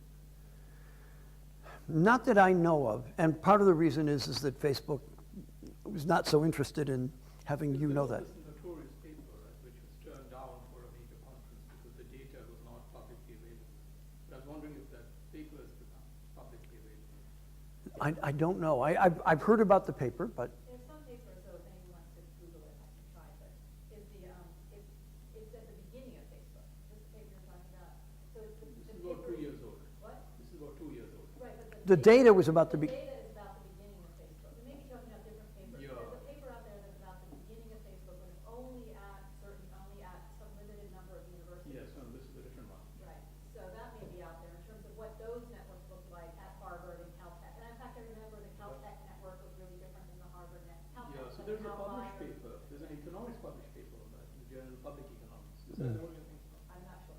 But anyway, you guys can, this is our knowledge of the Facebook network. Mhm. Because there are actually some of our friends now have access to this data. Mhm. If you got to, so I was just curious what the latest is, on what do we know about this network? yeah, I I don't. know it's not necessarily very interesting. Right. But I'm just curious. Well, right. Well, that's right. And it's not uninteresting because these things are interesting economic objects in themselves. But I've heard people claim that that also these are they say these are features of social networks, right? And then they'll and I actually will show you a picture, I think in 2 slides from now, that does that. And say, well, and my thought is, well, these are features of some social networks that all have some common properties that many other social networks don't have, right? And so I want to raise this point. But I actually don't know much about what the Facebook network looks like, but I know exactly whom to ask if I ever want to. And then we'll see what the non-disclosure agreements allow him to say. All right. Another thing to talk about is the clustering coefficient. It has been alleged for a long time that social networks have a particular property that other kinds of networks don't have, and that is a tendency towards transitivity. And by that I mean the following. Friends of my friends are likely to be my friends too, right? Our friends clump, right? And so if we think about why do we call this transitivity, think about this as a relation, like a preference relationship, right? A is a friend of B, B is a friend of C, therefore A is a friend of C, right? Transitivity, okay?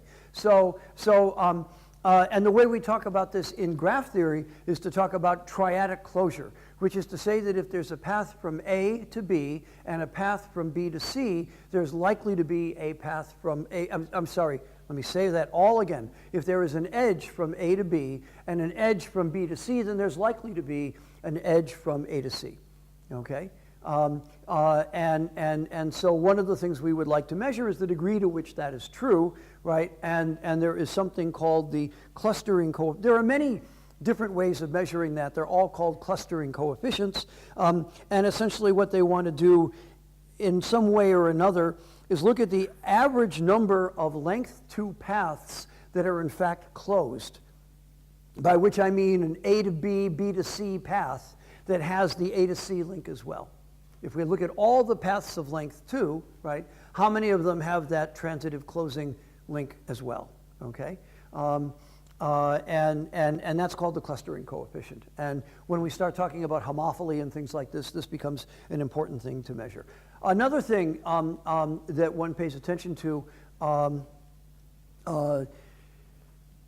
is, in particular, when we start thinking about generative models of graphs, where graphs might come from and what the distribution of graphs that we might see actually look like, we'll be interested in distributions of large features of the graph. So, for example, and I'm sorry I wasn't here this morning. I was actually trying to remember what was in my slides. So I was sitting outside. You talked this morning about Bernoulli random graphs. I didn't. You didn't? Okay, well, I will talk about Bernoulli random graphs. I did actually refer to all this world out there, and I said, Okay. Yeah, and by the way, and good that you did, right? Because I mean, good that you didn't talk more about them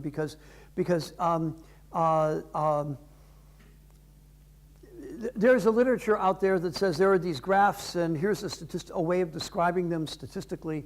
And then there's another literature, and this is what you were talking about this morning, which is now let's imagine that we are intentionally forming, right, graphs, right? And what do these graphs look like that we form? And so you talk about stability and so on and so forth.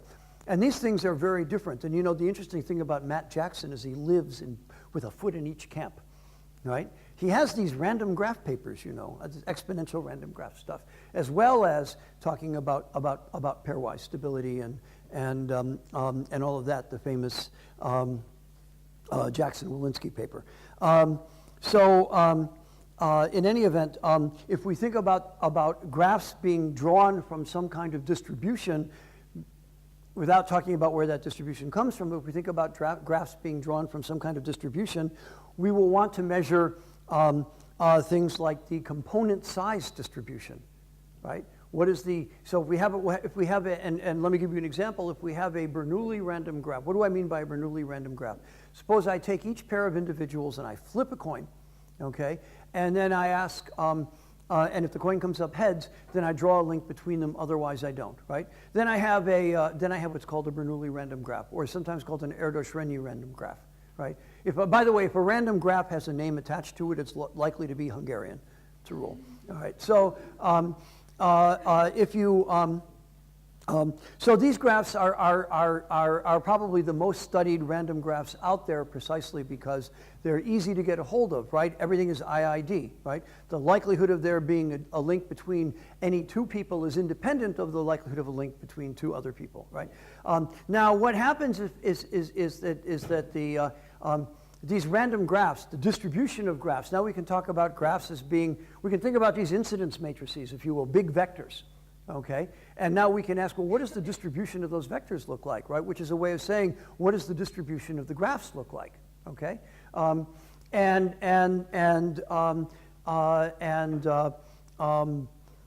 these graphs exhibit different properties depending upon what the probability of link formation is. Okay, and one property of Bernoulli random graphs, or these Erdős-Rényi random graphs, is that if the probability of a link forming is very small, such that, in fact, the mean degree is less than 1, right?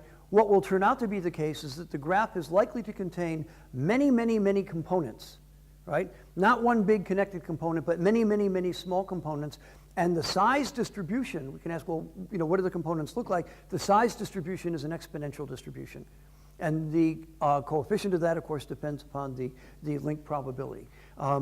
And then when the link probability, by the way, goes above, when the expected number of links per person goes above 1 in this graph, the graph changes character in a very striking way, which we'll talk about later. So another thing we want to talk about then in graph theoretic models is what does the component size distribution look like? And in Facebook, this is a relevant question to ask, right? Is Facebook a bunch of islands, right? Or is it one big or a gigantic connected graph? Or is it maybe just a few large continents? Or another possibility, of course, is that it's something like a city, or is it like Venice, right, which has lots of islands, but there are bridges between them, okay? So we have lots of densely connected regions, and then we have few links going from A to B, then a few links going from B to C. You know, all these different graph shapes, and we're trying to find numbers and statistics that allow us to capture some of these geometric ideas. All right, so having told you that one needs to be careful about looking at any one social network and saying, this is what social networks look like, let me now show you a social network. And this is a picture that comes from a paper by Peter Behrman, James Moody, and Catherine Stovall, and it is called, the title of the paper is called Chains of Attachment.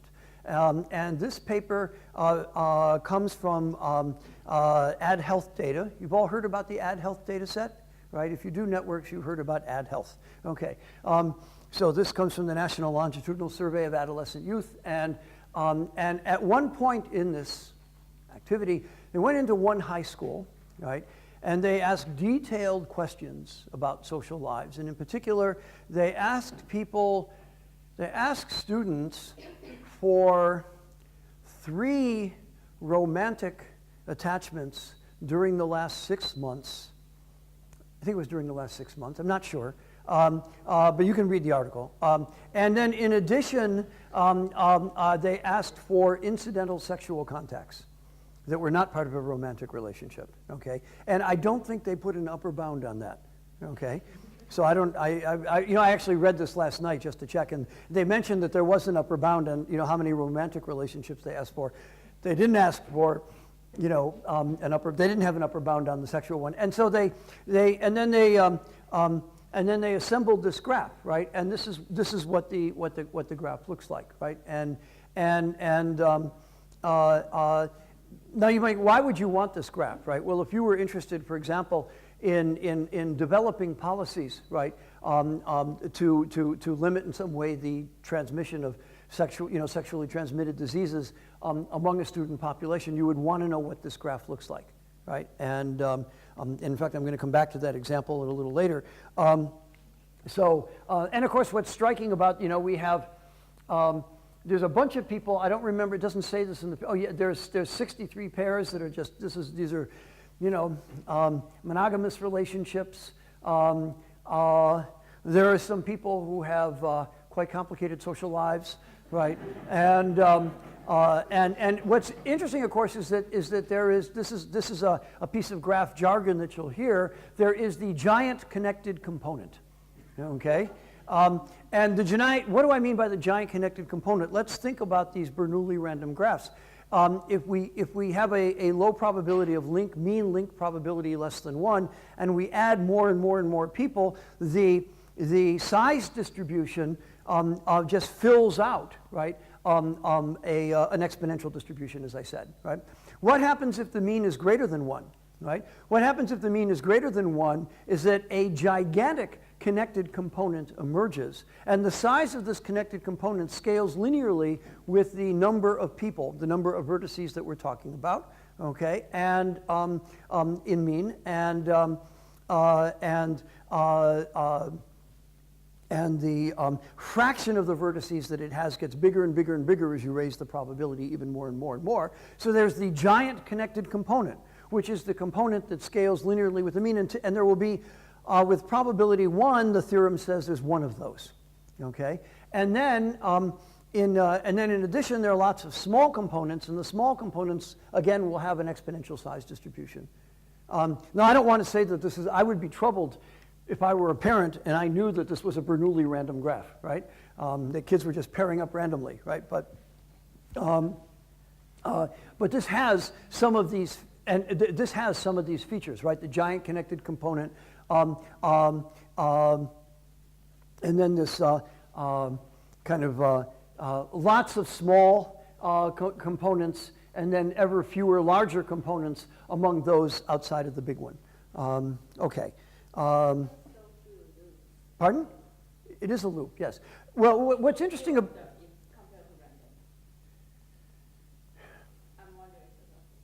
Well, so are you likely to get, so what happens, so I don't want to make the comparison with Bernoulli random graphs because I mean, it's a graph model that we talk about because we know.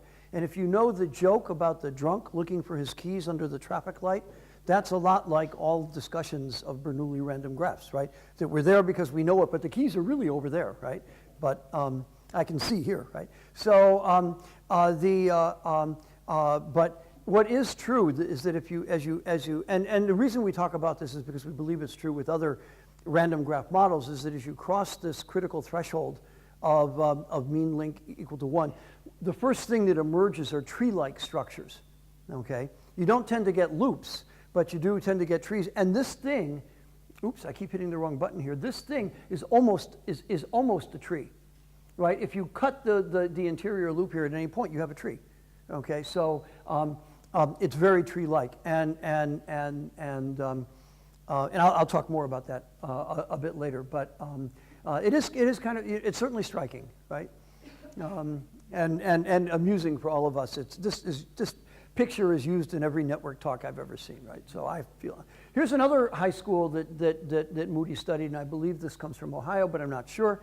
And here we have a social network where You can see that this comes from a paper that Moody published in 2001 about the social life in a high school.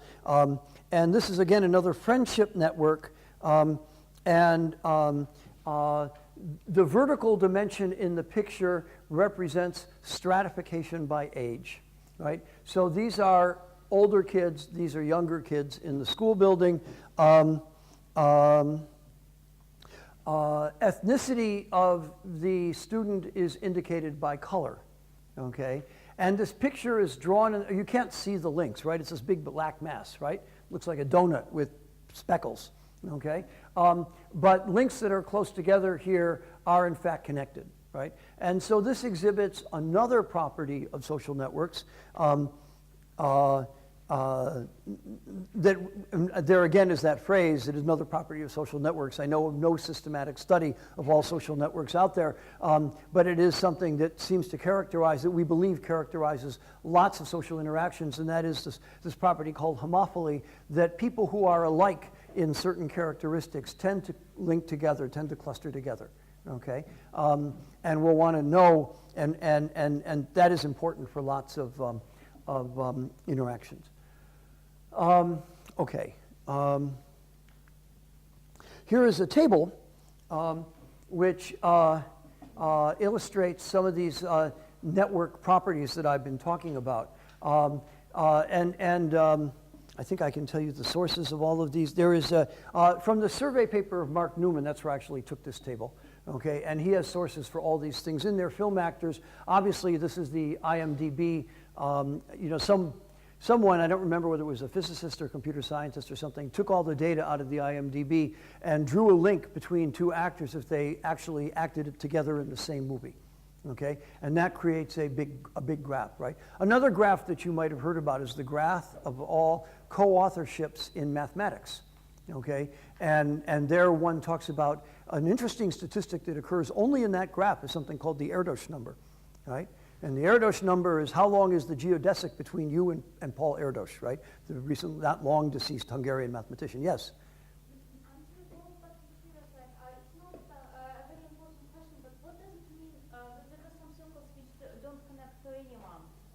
What does it mean that you don't connect to anyone?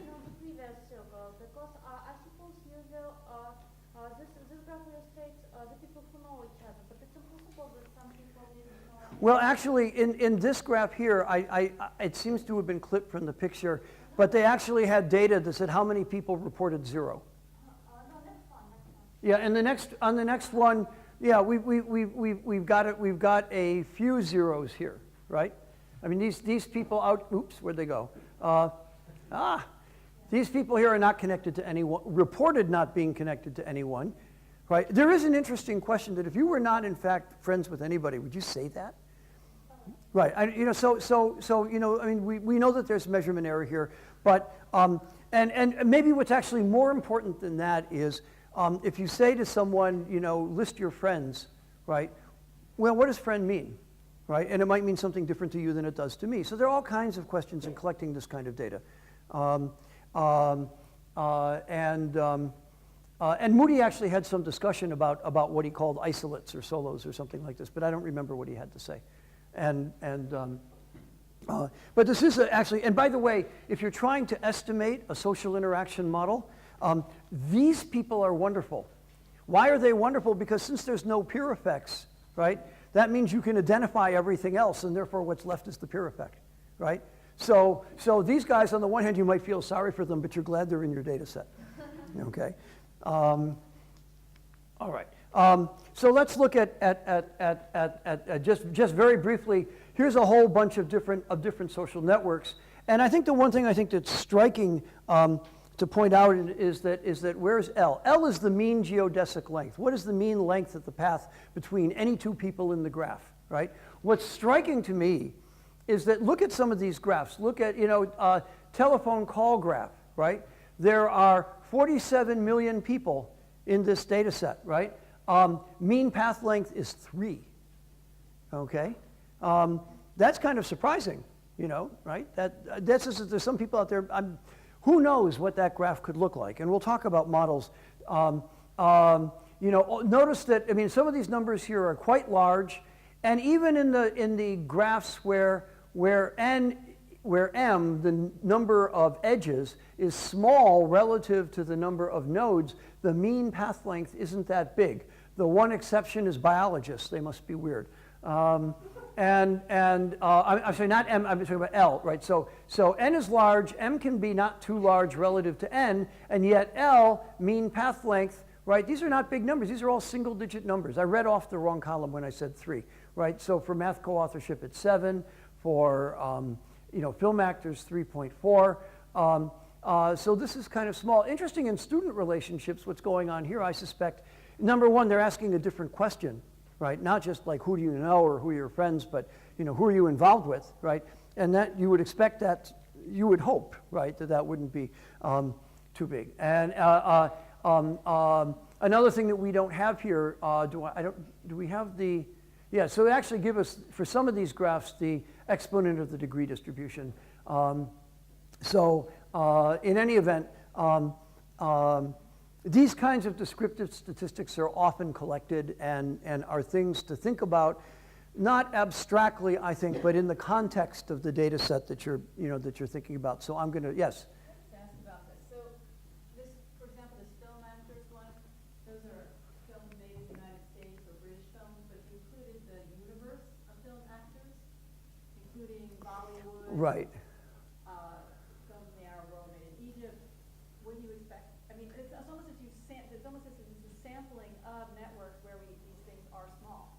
Right. So I know you probably know that. I just wanted to point it out. No, that's but it's interesting because the IMDb does have Bollywood data in it. Now I don't know whether these guys use the Bollywood data. What I would expect would be the case is that if you look at the British American films, there's all this. It's kind of a dense thing, right? Very short path lengths, right? Then similarly for Bollywood, right? And then there's going to be someone, maybe it'll be Kaushik Basu's daughter, right? Who has done films, right? There will be, there'll be a couple of people who do both, right? And so what's going to happen is that if the IMDb number, if the mean path length is what is it for film actors? It's 3.4. Suppose that it's similar for Bollywood, right? Well, that means that given the fact that there are a few people who go back and forth, maybe the mean for the combination is going to be on the order of 8, which is still a small number. And this gets us to a very important topic, which has to do with having these groups of people that interact densely together, right? And then a few people who bridge these gaps, right? And they become very important. Ron Burt has written whole books about this topic, right? But on the other hand, that's nice to say, but Rachel's point is really important, right? That there's a number of biases in the way these data sets are put together, right? That are kind of implicit, and we should remember that these samples are they're not random samples of anything. They're a strangely constructed universe, right? And so it's not. About the median. Pardon? What do we know about the median? Usually one. That I. Median degree? Medians, I think, tend to be, yeah, well, these are thick-tailed distributions, so the medians are going to be less than the means. But I don't know the medians for any of these, and I've not read anything where anyone has talked about that. But it's an obvious good question. Most of this data was collected by physicists, by the way, so they don't think in medians. Yeah, so I don't know. Do you know anything about that? I mean, Yeah, so I'm going to say, well, I don't know about this particular data set. I was going to add that many of us here are economists.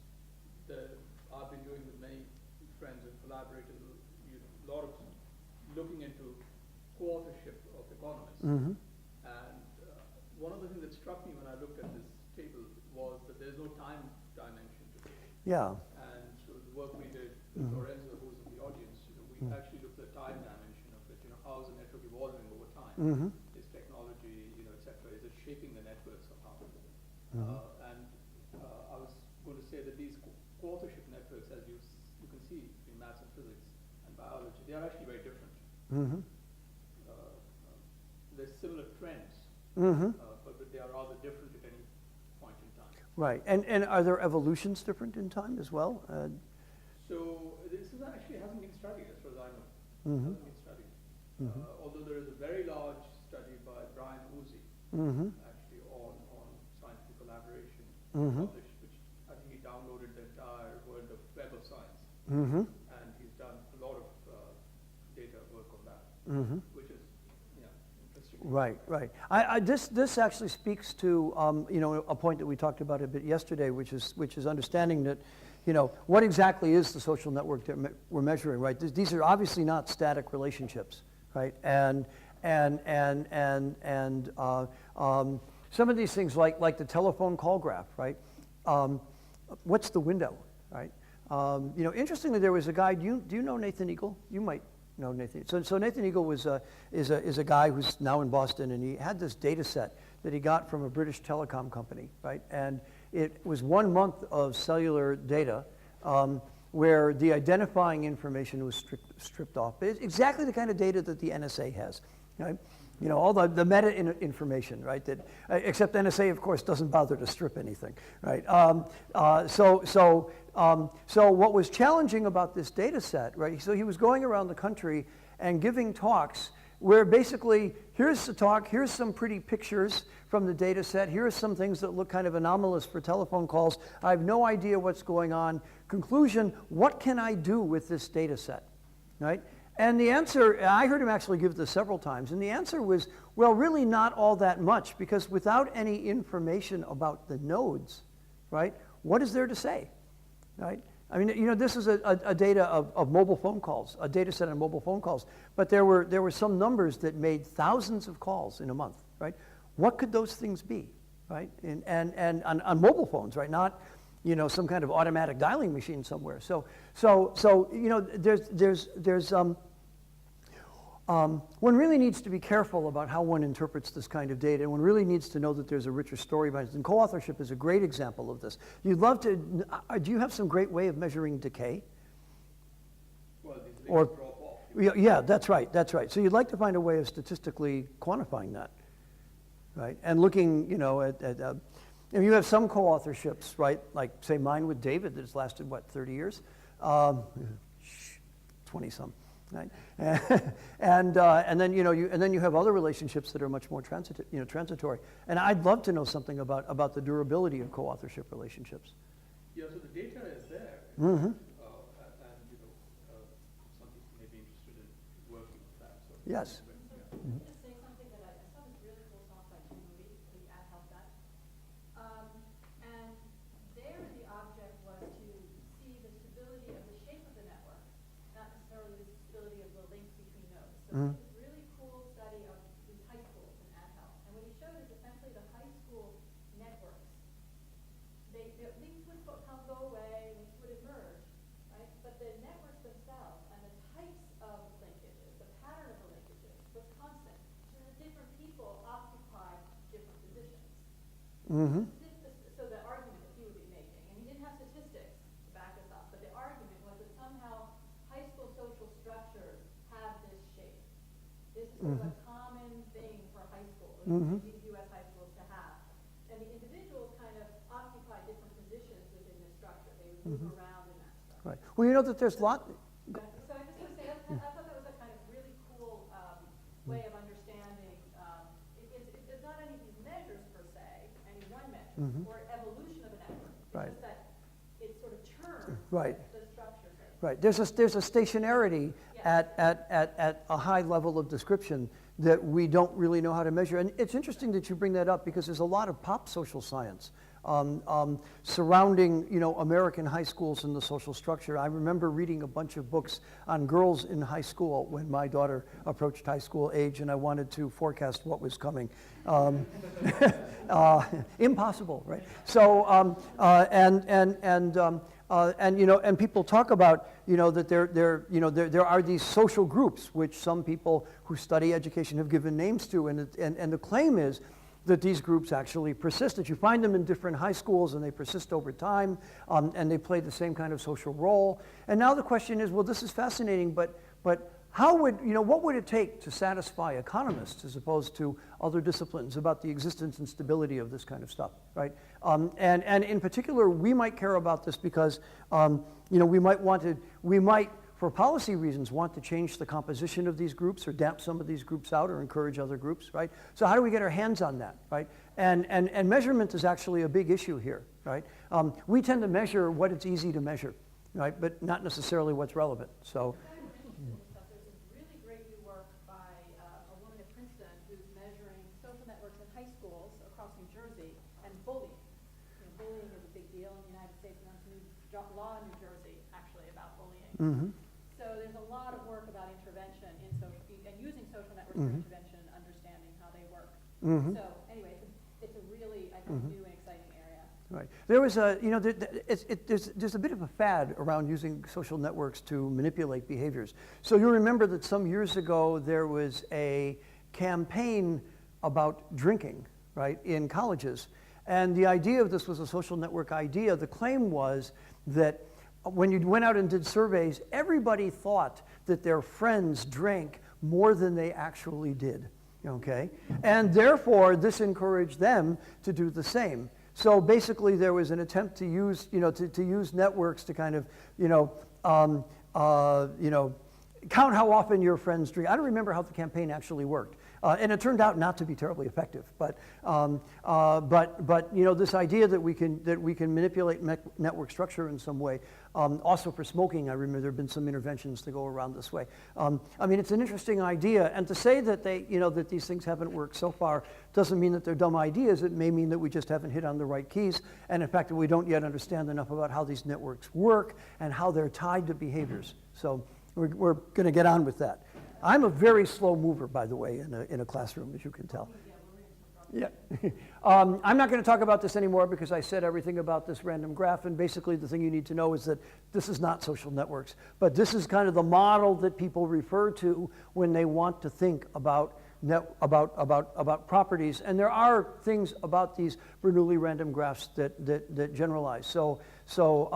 I wrote a paper not long ago with 3 colleagues at Cornell that is best described as what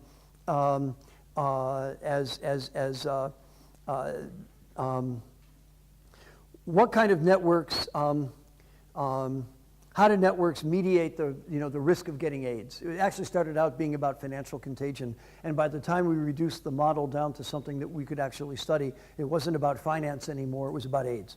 Okay, and which is to say that there's a global risk that could be transmitted by a network. I get benefits by forming links, but I face this big systemic risk if a bad event happens in the network and it transmits down to me.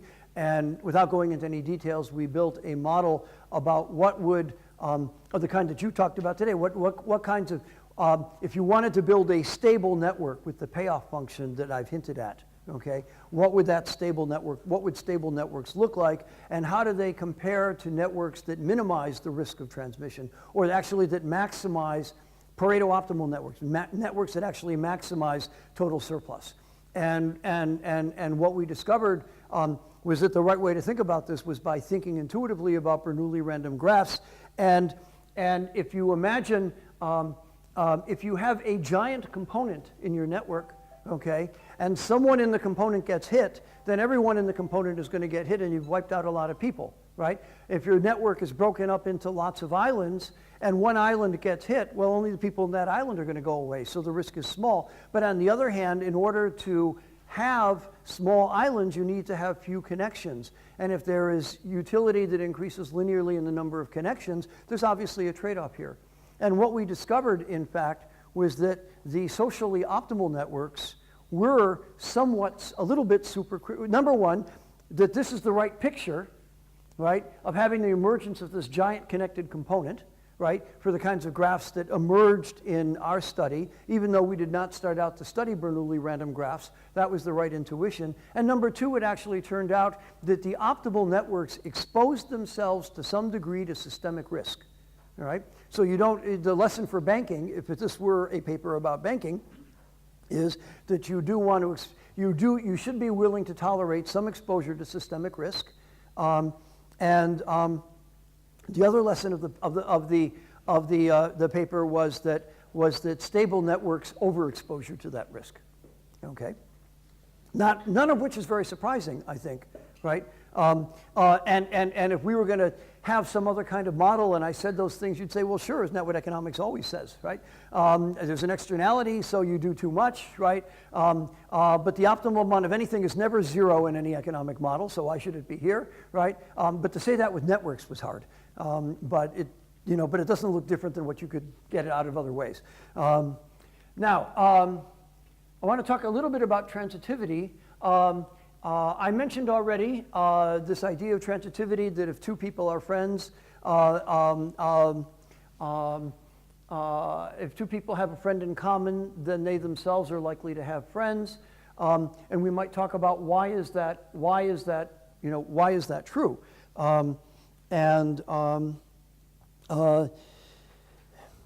there are several reasons why we might expect this to be the case. We might expect this to be the case because we're more likely to to be friends with people who are similar to us. And if I'm similar to you, so it's likely that my friends are similar to me. It's likely that their friends are similar to them and therefore not too dissimilar from me, and that makes it a bit likely that we have a friendship. It also could be, so you can tell stories on kind of the value side that says, well, I'm going to like the people that you like, right? No surprise.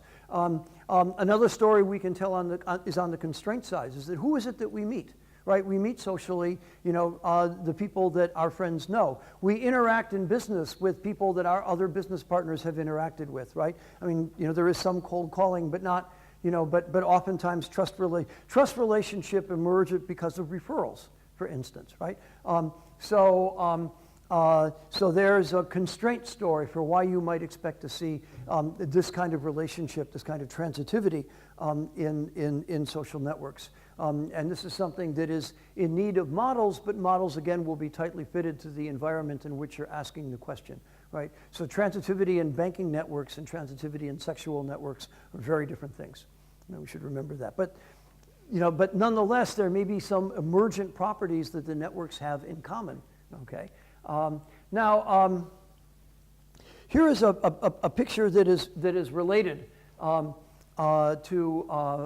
pictures that you've seen. This is Chicago, okay? And Chicago was divided up into these for research purposes, I think, if nothing else. Some famous sociological studies at the University of Chicago in 1920. The sociologists who carried this in the 20s. Sociologists who carried this up took these different neighborhoods of Chicago and gave them names. And what they didn't realize was they were really establishing identities, right? And because these neighborhood names have persisted and neighborhood identity has persisted, and a number of you probably have seen pictures of the city of Chicago where these neighborhoods are done on some kind of grid map, and then they're colored according to the median ethnicity of the neighborhood or something like that. And so you see these black and yellow and red squares and so on and so forth. So this is a more interesting map than that. The guy who made this map took a household, then he took the 20 households nearest to this household, okay, and then he plotted the average ethnicity on a color scale, okay? And so this is kind of a two-dimensional version of a moving average, okay? And I don't remember what the colors are. I can probably guess from what I know of Chicago, right? These are black neighborhoods. These, I believe, are Hispanic. Pink is white. You can't see them at this resolution, but there's green for Asians. And so this kind of describes, and the gray stuff is industrial zones, and there's O'Hare Airport, areas that are not settled. And so you'll notice that there's lots of similarity in the neighborhood structure. Now, what's really interesting is you can download a high-resolution version of this map, and what you can see, which you don't see in the pictures that we've all seen before of Chicago, is that, and you can't really see at this level of resolution, is that some of these boundaries, you can see it a little bit, some of these boundaries are really quite sharp. Right, where there is, there'll be a street, and one side of the street is black and the other side of the street is white, right? And it's really that sharp. There are other neighborhoods, though, and that's the picture I think that people have of Chicago. But there are other neighborhoods here which are really, you can see it's really quite porous, right? And some of these boundaries, when you look at higher resolution, like this boundary here is one that I remember, they again turn out to be quite porous. And so the social structure is a little bit more,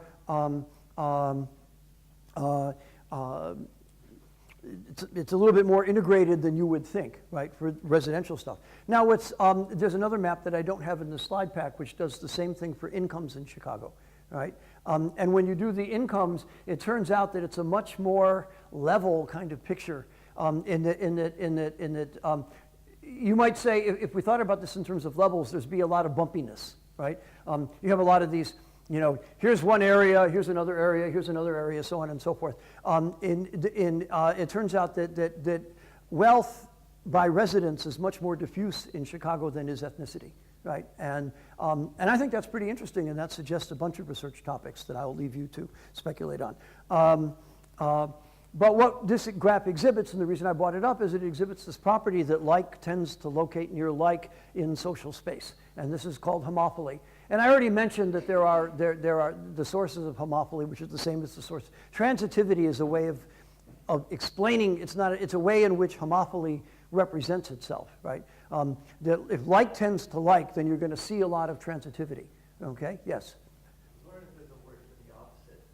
There's a kind of opposites attract, or there's specialization where you might seek out somebody who's complementary to yourself. I don't know of a word, but if your Greek is good enough, you could have one in moments, right?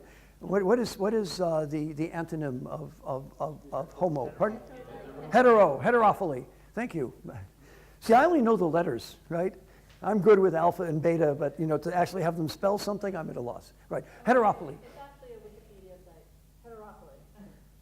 Or the love of the difference is the tendency of individuals to reflect diverse groups. It is the opposite of homophily. Wow. Internet's fast here. Wouldn't that seem to have some economic relevance, though? You might Well- seek out people who aren't substitutes. Well, sure, absolutely, and to say that there is to say that you're searching for homophily is the same thing as saying that you're searching for heterophily, right? Because if you don't find it, what are you going to find? You're going to find the opposite, right? And there are and look, we tell a lot of stories in economics about diversification, right? And why diversification is good. And you can think of diversification as kind of heterophily, right? So why wouldn't you expect that in social context? So there are certainly, again, what, we teach in graduate school, right, the grand general models of economics, right? But in fact, when it comes to studying social networks, this is a big theme with me. We are now in the age of very specialized models that are tightly fit to particular kinds of environments because we don't yet know enough to begin to do this kind of general stuff. And maybe we never will, I don't know. And I find this actually, as I said yesterday, I find this particularly challenging for me because I think grand hermeneutic model, right?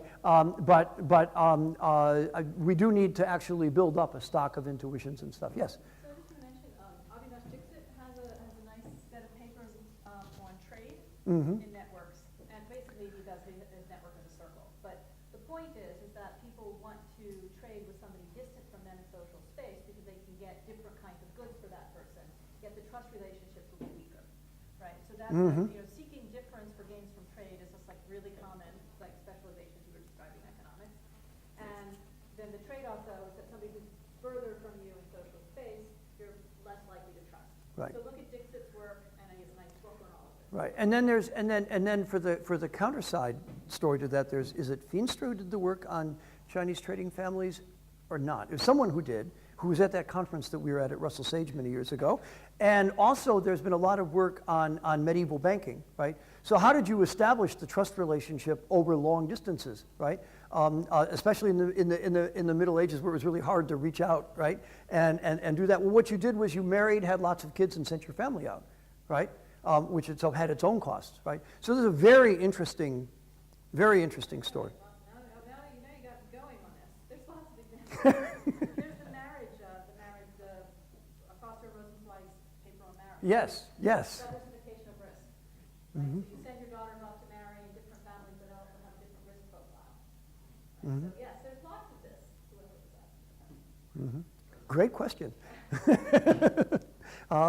Okay. You've all had a chance to read everything on the slide by now, and I don't have too much more to say than what's there. One what I find interesting about this is we have these concepts from sociology, right? And you know, like homophily, status homophily, value homophily. I, by the way, invented opportunity homophily for a reason that will become evident in just a moment. And the question is, how do we convert these concepts into the kinds of models that we build? Okay, I was motivated in thinking about this by conversation I had with Chuck Mansky about exactly this. Chuck Mansky says, you know, what do we have in economics? We have tastes, we have beliefs, and we have constraints. And this is our language. So when we have social phenomena that we want to interpret it in terms of these constructs that we use. How do we do that, right? Well, value homophily, right, is clearly something about taste. Status homophily is kind of taste with an externality, right? And opportunity homophily, which is, now you know why I wanted the word. We mostly meet people like us, and so they tend to be our friends, right? This is constraints. This is the action of a constraint. And so I mentioned this just in passing because I wanted to raise exactly this point that the analytical categories or the descriptive categories that we see in the literature that we read on social networks is fascinating, but it doesn't map often in a straightforward way into the analytical categories that we want to use, okay? And of course, one response to this is to build new analytical categories, which is a very good thing to do. But the other thing to do is you need really to think hard about this. And most important is you need not to ignore, right, the descriptive stuff simply because it doesn't fit into the categories that we have. This is an obvious point, but I think one that we forget. Here's the famous graph of if your friends are fat, then you're fat, okay? Nick Christakis, Jim Fowler, yes? Excuse me, actually, it might be a bit naive question, but do they actually modulate homophily to the fact that is it more an effect or a cause? So this we describe what you see, what they actually see, or we suppose that it's a cause? Well, you know, part of that depends upon what you're studying. The answer to that question, I mean, if you're studying how does the network form, then homophily is obviously an effect, right?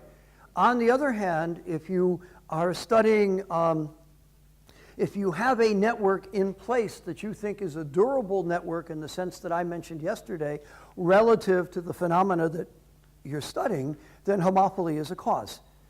Okay, and so there's no simple answer to that, right? And again, it depends upon the phenomena in question. Now we know, right, that there is this kind of back and forth, and I'll talk about this in just a minute. That you know, so I'm largely interested in studying behaviors on networks. So the first thing that we study is that networks, in fact, create incentives for behavior. Notice that I didn't use the word incentivize. I hate that word, right? Networks create incentives for behavior, okay? But on the other hand, behaviors, right, are a cause of the networks that we see, okay? And so this is a kind of an equilibrium phenomenon, right?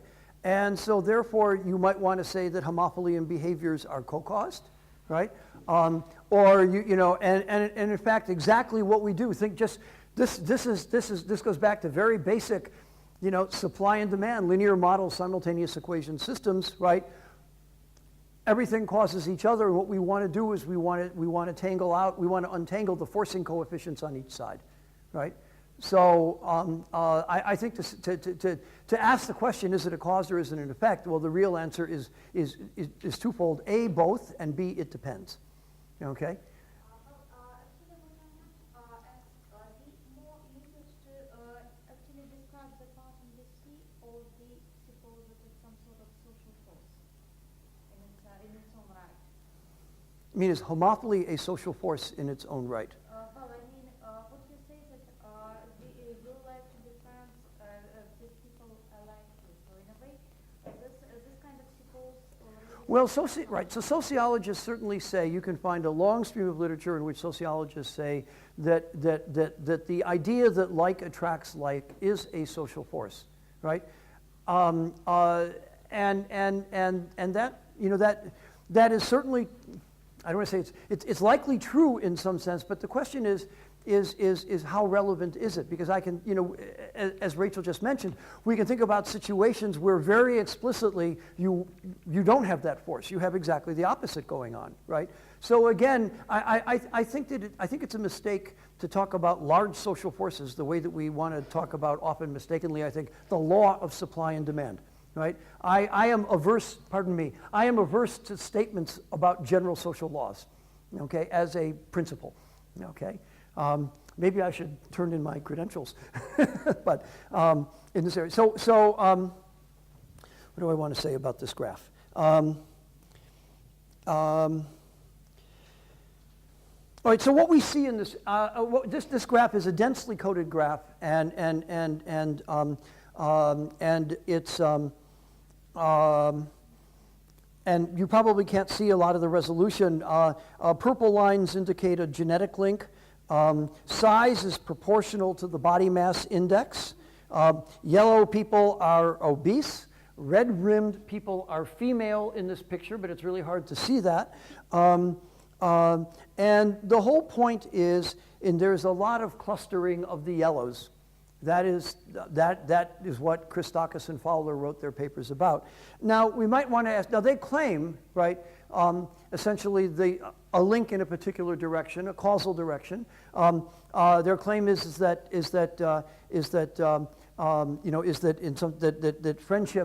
friendship causes weight, okay? And now the question that we should ask is, well, it sounds like they've, that's a claim. Well, all right, maybe put it differently. If you write down a statistical model to ask that question, how do you identify that relationship, right? And we can think of several different stories about why we might see the kind of clustering that this picture has, right? So we might imagine, for example, that clustering is a result of selection, that people choose their friends to match their weight. Okay, they feel more comfortable with friends that are like them, right? So this is homophily on an observed attribute in the network. Okay, another hypothesis is that there's actually in this network homophily, which is to say links are formed, but the homophilic variable is unobserved. Okay, but it's highly correlated with weight. Okay. Another possibility is that there's a behavioral link going on. The changes in my friend's weight affects how I view weight, and therefore, how hard I exercise or something like that. So there's all these different stories which confound the identification of any particular causal relationship here. There's a very nice paper, criticism paper, a paper which critiques this work by Ethan Cohen Cole, who's Stephen's student, and a co-author, and it appeared in 2008. References will be in the slides, and I think actually that's in the reading list. How do we measure homophily, right? I want to talk about one way in which homophily can be measured, and I'm going to do this very quickly because I haven't actually gotten to any economics yet. Suppose that we have a population in which fraction P are males and fraction Q, 1 minus P, are females. What we might do to measure homophily is so what would homophily be in this network? Homophily would be preferential attachment by gender, men attaching to men, women attaching to women, okay? And so one way of asking this question is to say, let's imagine first that we had a random graph, right? If we have a random graph, what is the proportion of cross-gender links going to be, okay? Well, fraction p squared of the links are going to be men-men links. Fraction q squared are going to be female-female links, and therefore the residual, which is 2pq, are going to be cross-gender edges. Okay, and so we can use that as a baseline. If that's what random matching gives us, then we would say that a fraction of cross-gender edges, which is less than 2pq, what randomness would suggest, right, is in fact evidence for homophily, and this is how homophily is sometimes measured statistically. All right. One more thing that I want to talk about is small worlds, right? How many of you have heard the phrase small worlds? Okay.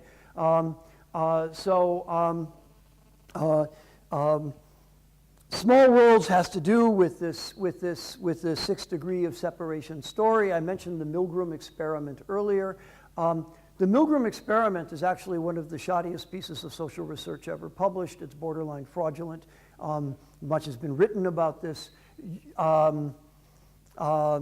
There's a woman who's she's a professor of sociology, I think, or anthropology at the University of Alaska at Fairbanks. And she got into the Milgram papers, and she found all of his research notes.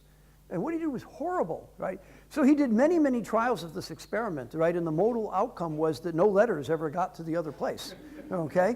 And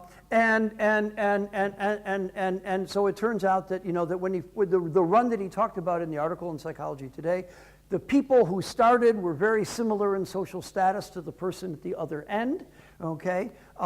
Instead of starting all the way across the country, I think those people were like from Omaha or something like that, or maybe Kansas City, I don't remember which. And even in the experiment that was published, the majority of letters actually never made it, okay? So, I'm harping on this a little bit because there's this idea that path lengths are small in social networks, and I don't actually see that this is, you know, and that's kind of supported to some degree by the networks that we saw. But if we, you know, the networks, as I said, internet networks. Networks of people working in the same business, things like that. These are small, are in some sense small worlds to begin with, right? So maybe it's not surprising that path distances are small, but it seems to me that if we think about the population of the United States as a social network, I don't see any reason to believe, right, that it has, you know, small geodesics, right? In fact, my first guess would be that there would be lots of components that are barely connected, right? And in fact, that actually seems to be what subsequent research has found when people have tried to replicate this, starting with, for example, wealthy people in New York and Chicanos in Los Angeles. Nothing goes through, right? So there are lots of boundaries where this kind of thing doesn't seem to cross. On the other hand, this idea of sending letters, this is, it's not clear what you're measuring when you're doing that, right? This is not a social activity that we engage in every day. So to take an existing social network and ask people to do something perverse on it is an experiment whose outcome, it's not clear what you're measuring when you do that, okay? Enough about that.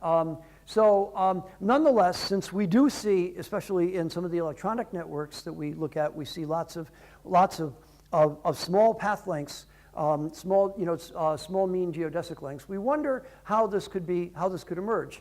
And certainly it has implications, if it's true, for things like transmission of disease and stuff like this. So one model is this, which has been proposed, called the small worlds model, proposed by Duncan Watts and Stephen Strogatz. Their idea, the model that they propose, this is a random graph model, okay, which is to say we start with some graph and then we perturb it in random ways, okay? And we're going to start here with a graph which is a circle, okay? And we're going to imagine, and the idea of the circle here, and they do something more general. Duncan has a whole book on this, but the circle is a nice way to illustrate it. The idea is that we might imagine that these are relationships that are characterized to some degree by homophily. If we think about distance around the circle as measuring, as the circle is indexing some kind of characteristic, we see initially that people are connected only to people that are relatively near them, okay? So now let's do the following. Let's break a link at random and reassign that link just randomly on the graph, okay? So I've taken this link here, I'm going to make it disappear, and I'm now rewiring it at random. And now when I do that, and I did this randomly, by the way, in Mathematica, it came out over there. Well, now you can see that I've actually cut path lengths for a lot of people. So, for example, for this guy up here, I've got a little thing. To get to here, he used to have to go all the way down here, and now he goes 1, 2, 3, right? So I've cut some path lengths. And I haven't really increased any path lengths by much. So if you actually do the computation, and I've done it on another slide, but I'm not going to look at it, I've decreased the mean path length. If I do it again, right, again, I'm decreasing the mean path length. And if the numbers are right, and they work out these numbers, the number of links relative to the number of people So the number of links has to be a lot less than the number of people. The number of people, the number of links also has to be much more than the log of the number of people. If all of this is true, when you start doing this rewiring, you decrease path length in the graph dramatically. And they claim, Duncan and Watts claim, in publications, Duncan in his book claims, that this kind of small world structure characterizes social networks because this random graph model generates the kind of small path length, large populations that we see. Okay, so that's the small world story. This, by the way, is not a picture of my wife. Okay, my wife actually told me a story not long ago that she was coming out of, actually about a year ago actually, she was coming out of a subway and she ran in New York City and she ran into a friend and she said, wow, you know, what a surprise meeting you here, the world is small. And her friend, who was, I hate to say it, a better social scientist than my wife, said, no, the world is stratified. Okay,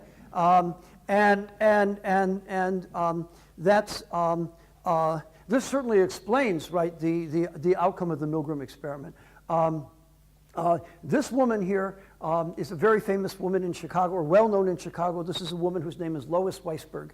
And if you look in the New Yorker magazine some years back, you'll find an article written by somebody called The 6 Degrees of Lois Weisberg. Right?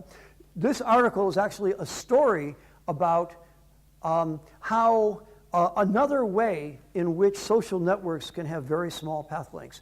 The whole idea of this story, right, was, in fact, that Lois Weisberg knew just about everybody in Chicago, okay, and very active in public life and all that. And therefore, if you wanted anything to happen, you would go to Lois Weisberg. Now, you might not know Lois Weisberg, but certainly you knew somebody who did, okay? And so, in fact, we would say that the network has small path lengths because there are a few agents of very, very, very high degree, okay?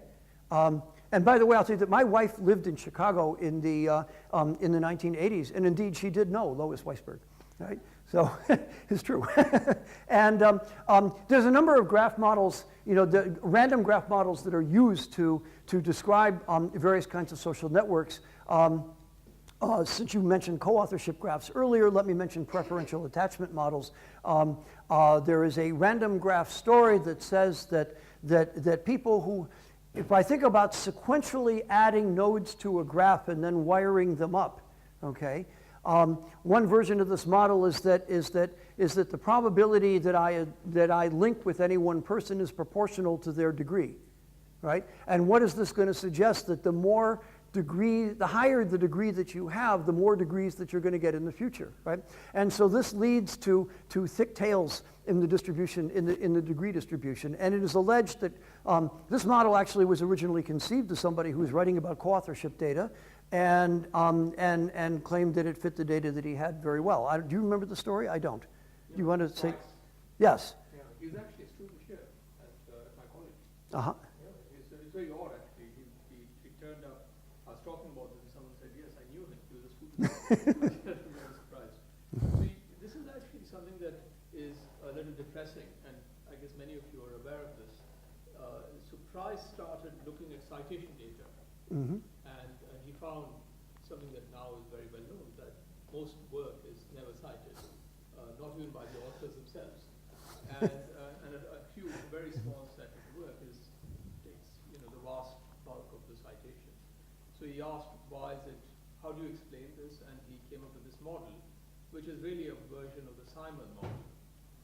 So a number of models are really very similar, essentially. So Simon came up with this model to explain firm size distribution. And Price in the early 60s came up with this preferential attachment model. The more citations you have today, the more likely it is that people will find out about your work and they will cite you. And so your citations will grow at a rate which are proportional to how popular you are now. So Yeah.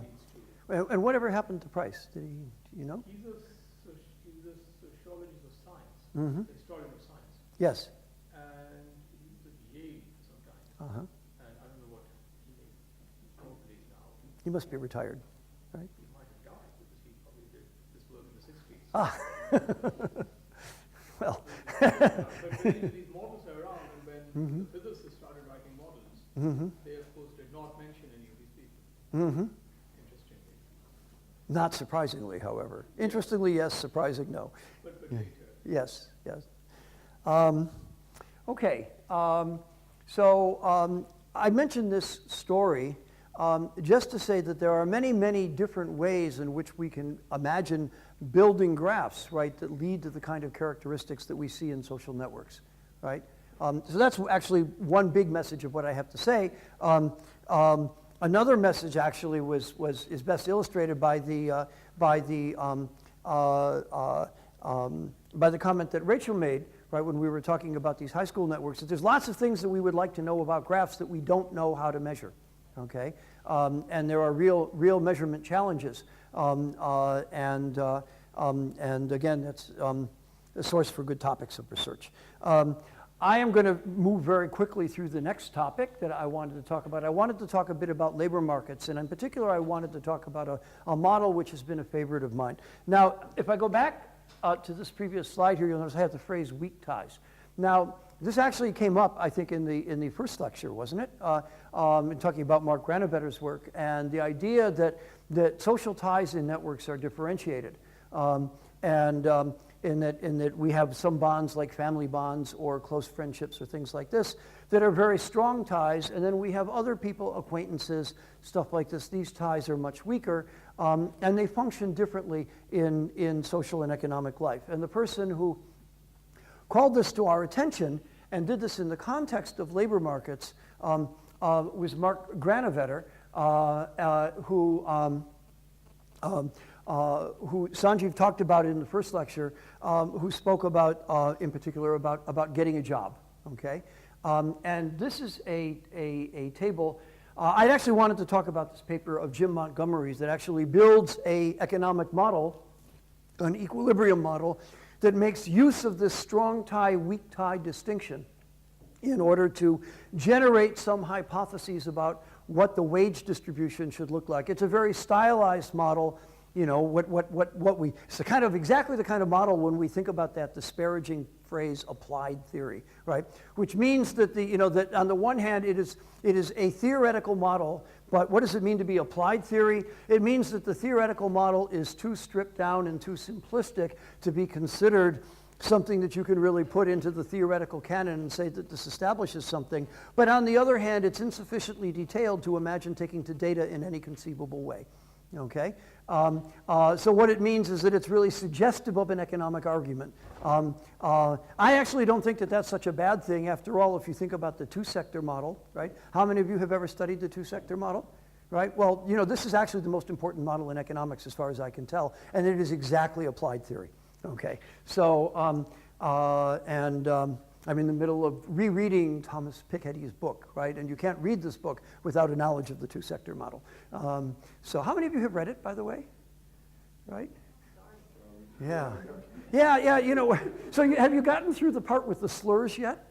You know, yes, the slurs, that place in Massachusetts, right? Oh, yeah. Cambridge, right?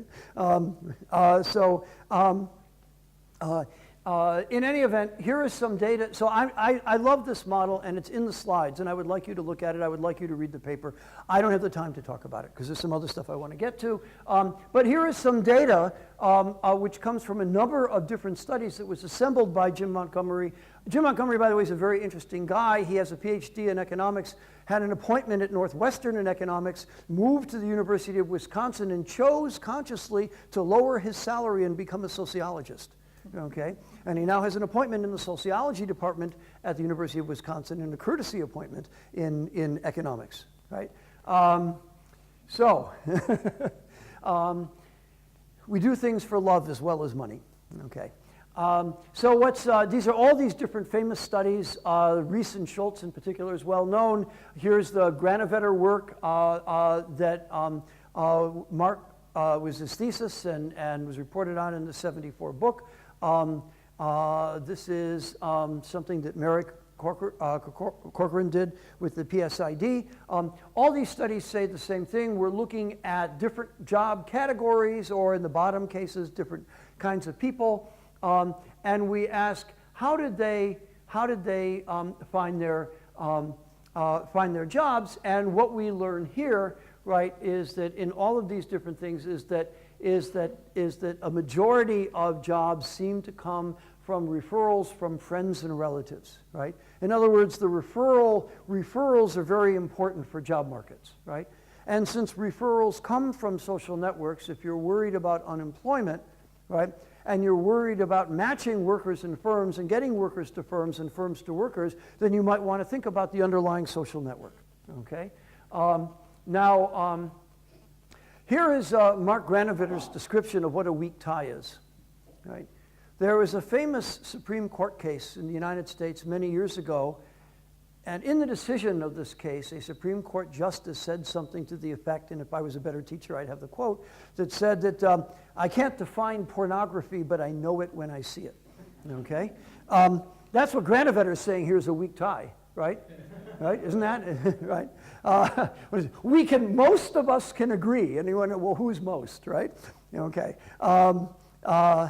And I have only met Mark Granovetter a couple of times in my life, but I think that when Mark talks about most, he means a population of one, okay? And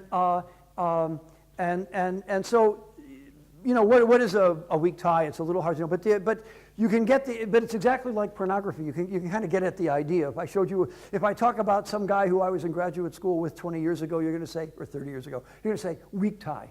Okay, and if I talk about my wife, you're going to say strong tie, I hope, right? And so that's the kind of distinction that we're working about. Now the question is, why do weak ties matter? Why are weak ties important? Okay, so and here's a story about why weak ties are important, and I better look at my notes.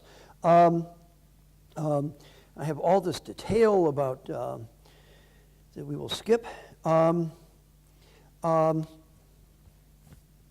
So here we have two cliques, okay? These are strongly connected components of a graph, and they're not connected at all, right? So they're not together connected. Now we introduce a link between A and B. So this A-B link, this is now a bridge between these two components, okay? Now you might imagine in a graph that bridges are very important. Okay? Why are bridges like this going to be very important? Because they connect parts of the graph that otherwise wouldn't connect to each other. So if we thought in terms of things like market power, we would say these AB guys are really in a good place, right? This edge, you know, in some sense commands a lot of power, right? And there are actually ways of talking about that.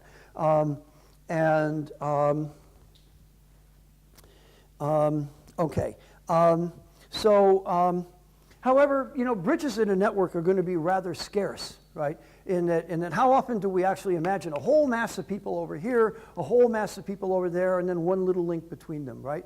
Kind of a dumbbell, right? So what's actually more common is maybe a situation like this, where we have some links like this. Now we have multiple links now that connect these networks together, but these networks have the property, these links that we've added have the property, we don't have a single bridge anymore, but each of these two edges we've added between the cliques has the property that there are no friends in common, right? So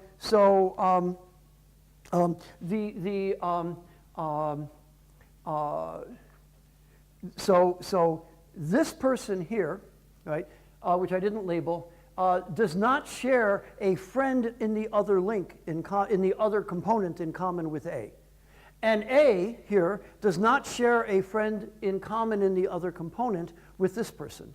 And similarly for B and the unlabeled and the other guy. So we'll think about this not having a common friend as being I'll call that a local bridge. Okay. Now what I'm going to do is I'm going to label these links in a somewhat arbitrary way, okay? And the way in which I've labeled them is S stands for a strong tie, W stands for a weak tie, and I'm going to invoke just one principle, okay? So strong ties really are, you know, weak ties are acquaintances, right? God knows where they came from, how we accumulate them in our life. Strong ties are really friends, right? These are people that we do stuff with. right? That's what Granovetter says. In particular, these are people that he measured. One of the ways in his work that he measured strong versus weak ties was by the frequency with which you interact. Really, so these are the people you do things with. These are people who are likely to be like you. And so the principle that this graph that I've drawn has is that any length to path containing only strong ties is a closed triad, okay, is a closed triad. So for example, there's a link from here to here, a strong tie from here to here, and so these two people are in fact connected as well. Now they're connected by a weak relationship, not a strong relationship, but they are connected. And anytime in this picture you see two strong ties, you'll see a third tie closing the triangle, right, which is either strong or weak, and the same is true up there, okay?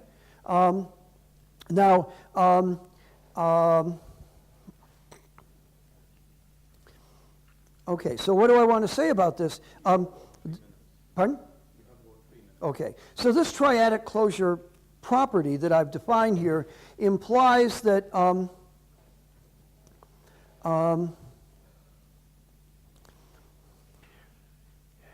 basically it implies that local bridges, that these local bridges are going to be weak ties, okay? If the way to see this is the following, is to go back. If A and B were connected by a strong tie, okay, and since B and D are connected by a strong tie, there would have to be a strong tie from A to D, okay? Furthermore, there would be a strong tie from B to S, and these would really, or from B to this unlabeled thing down here, and therefore really, right, these would not be two distinct components. Okay? So what this analysis, just this principle suggests, right, this principle of saying that strong tie, so I've done this kind of strong theoretical thing. I've said, let's take as an axiom that strong triangles are always closed, okay? And if strong triangles are always closed, it means that bridges between cliques are likely to be weak ties. And this reinforces, this is a theoretical version of the point that Granovetter wants to make, that when we have links across disparate parts of the world, those links are going to tend to be weak links, okay? Now, why are weak links important? Well, it's exactly this property. So let's think about labor market search, okay? If you're looking for a job, and you go to people with strong ties. I asked someone, one of my colleagues at Cornell, I said, I'm really unhappy at Cornell, I want to leave. What do you know about what's out there, right? Well, as a colleague, suppose I asked my colleague David Easley, whom I've known forever since we were graduate students, okay? And what he's going to know, what's out there, is already what I know out there. There's no information in that link, okay? But on the other hand, if I call some labor economist who I haven't seen in 15 years, right? If I call David Card, who I know casually but not terribly well, and I say, David, what do you know? Who's looking for a theorist out there? He might tell me things that I just don't know, right? And so, and this is the virtue of strong ties, of weak ties. So on the one hand, weak ties give us news. Since all of our strong tie friends are likely to know each other, there's not a lot of information in any one that comes through any one strong tie link alone. Weak ties go off to different places, and so they're more likely to be informative. Another point, think about Granovetter's operational definition in his study of a strong tie. How often do you contact someone? Well, maintaining a strong tie, you might not call it work, but it uses resources, right? You see your strong, in Granovetter's case, you see your strong ties often, okay? And your weak ties, well, they're the people that you can just kind of call up on the phone. Hey, I haven't seen you in several months. What's happening, right? So weak ties are also easy to maintain, okay, or easier to maintain. And so low cost of maintenance, high information content. It suggests why weak ties should in fact be valuable in labor market search. And the point of Granovetter's empirical work with this population of technical and professional types living in Newton, Massachusetts, was in fact that weak ties were much more productive than strong ties in delivering jobs to people who had just moved within the period of his study. Furthermore, what he did, he asked another question which is very interesting. He said, where did the weak tie learn about the job? Okay? So it turned out that in many cases, the weak tie, there actually was a job at the weak tie's place of employment, right? But in many more, and I have the numbers in my notes, but I'm not going to look, in many more instances, the weak tie didn't know of a job, but knew someone who knew a job, right? And so there was, and in fact, I think that the modal step was one person past, I think that was the typical case, that the link didn't know the job, but knew someone who knew the job. There were also some cases where the weak tie knew someone who knew the job, and there were very few cases where the chains were longer, right? So this is a really kind of extensive thing, and this is the value of weak ties. Now the question is, what does that actually mean, right, for economic models, right? What does this mean for things that we want to talk about? What does it mean for the wage distribution, right? What does it mean for duration of unemployment, things like that? So I really want to talk about this. I really don't have the time. So I really want you, homework tonight, right? Just look at, I hope my notes will be posted tonight, but I'm not sure. But whenever they are posted, it'll certainly be by tomorrow night. Please take a look at Jim Montgomery's AER piece, 1991, because it's a beautiful model. It's very stylized, very stripped down, parsimonious, there's that word, okay, but it illustrates exactly how this stuff plays out in employment relations, right? And in particular, what it does is it has a very definite and predictable effect on the wage distribution with very believable and intuitive comparative statics. That have to do with the nature of the network properties in the model, such as it is. And it's a very stripped down model, but it's beautiful precisely for this, right? It's a great piece of applied theory. With that, I guess we'll stop and take a break, and I will start talking about a different topic after.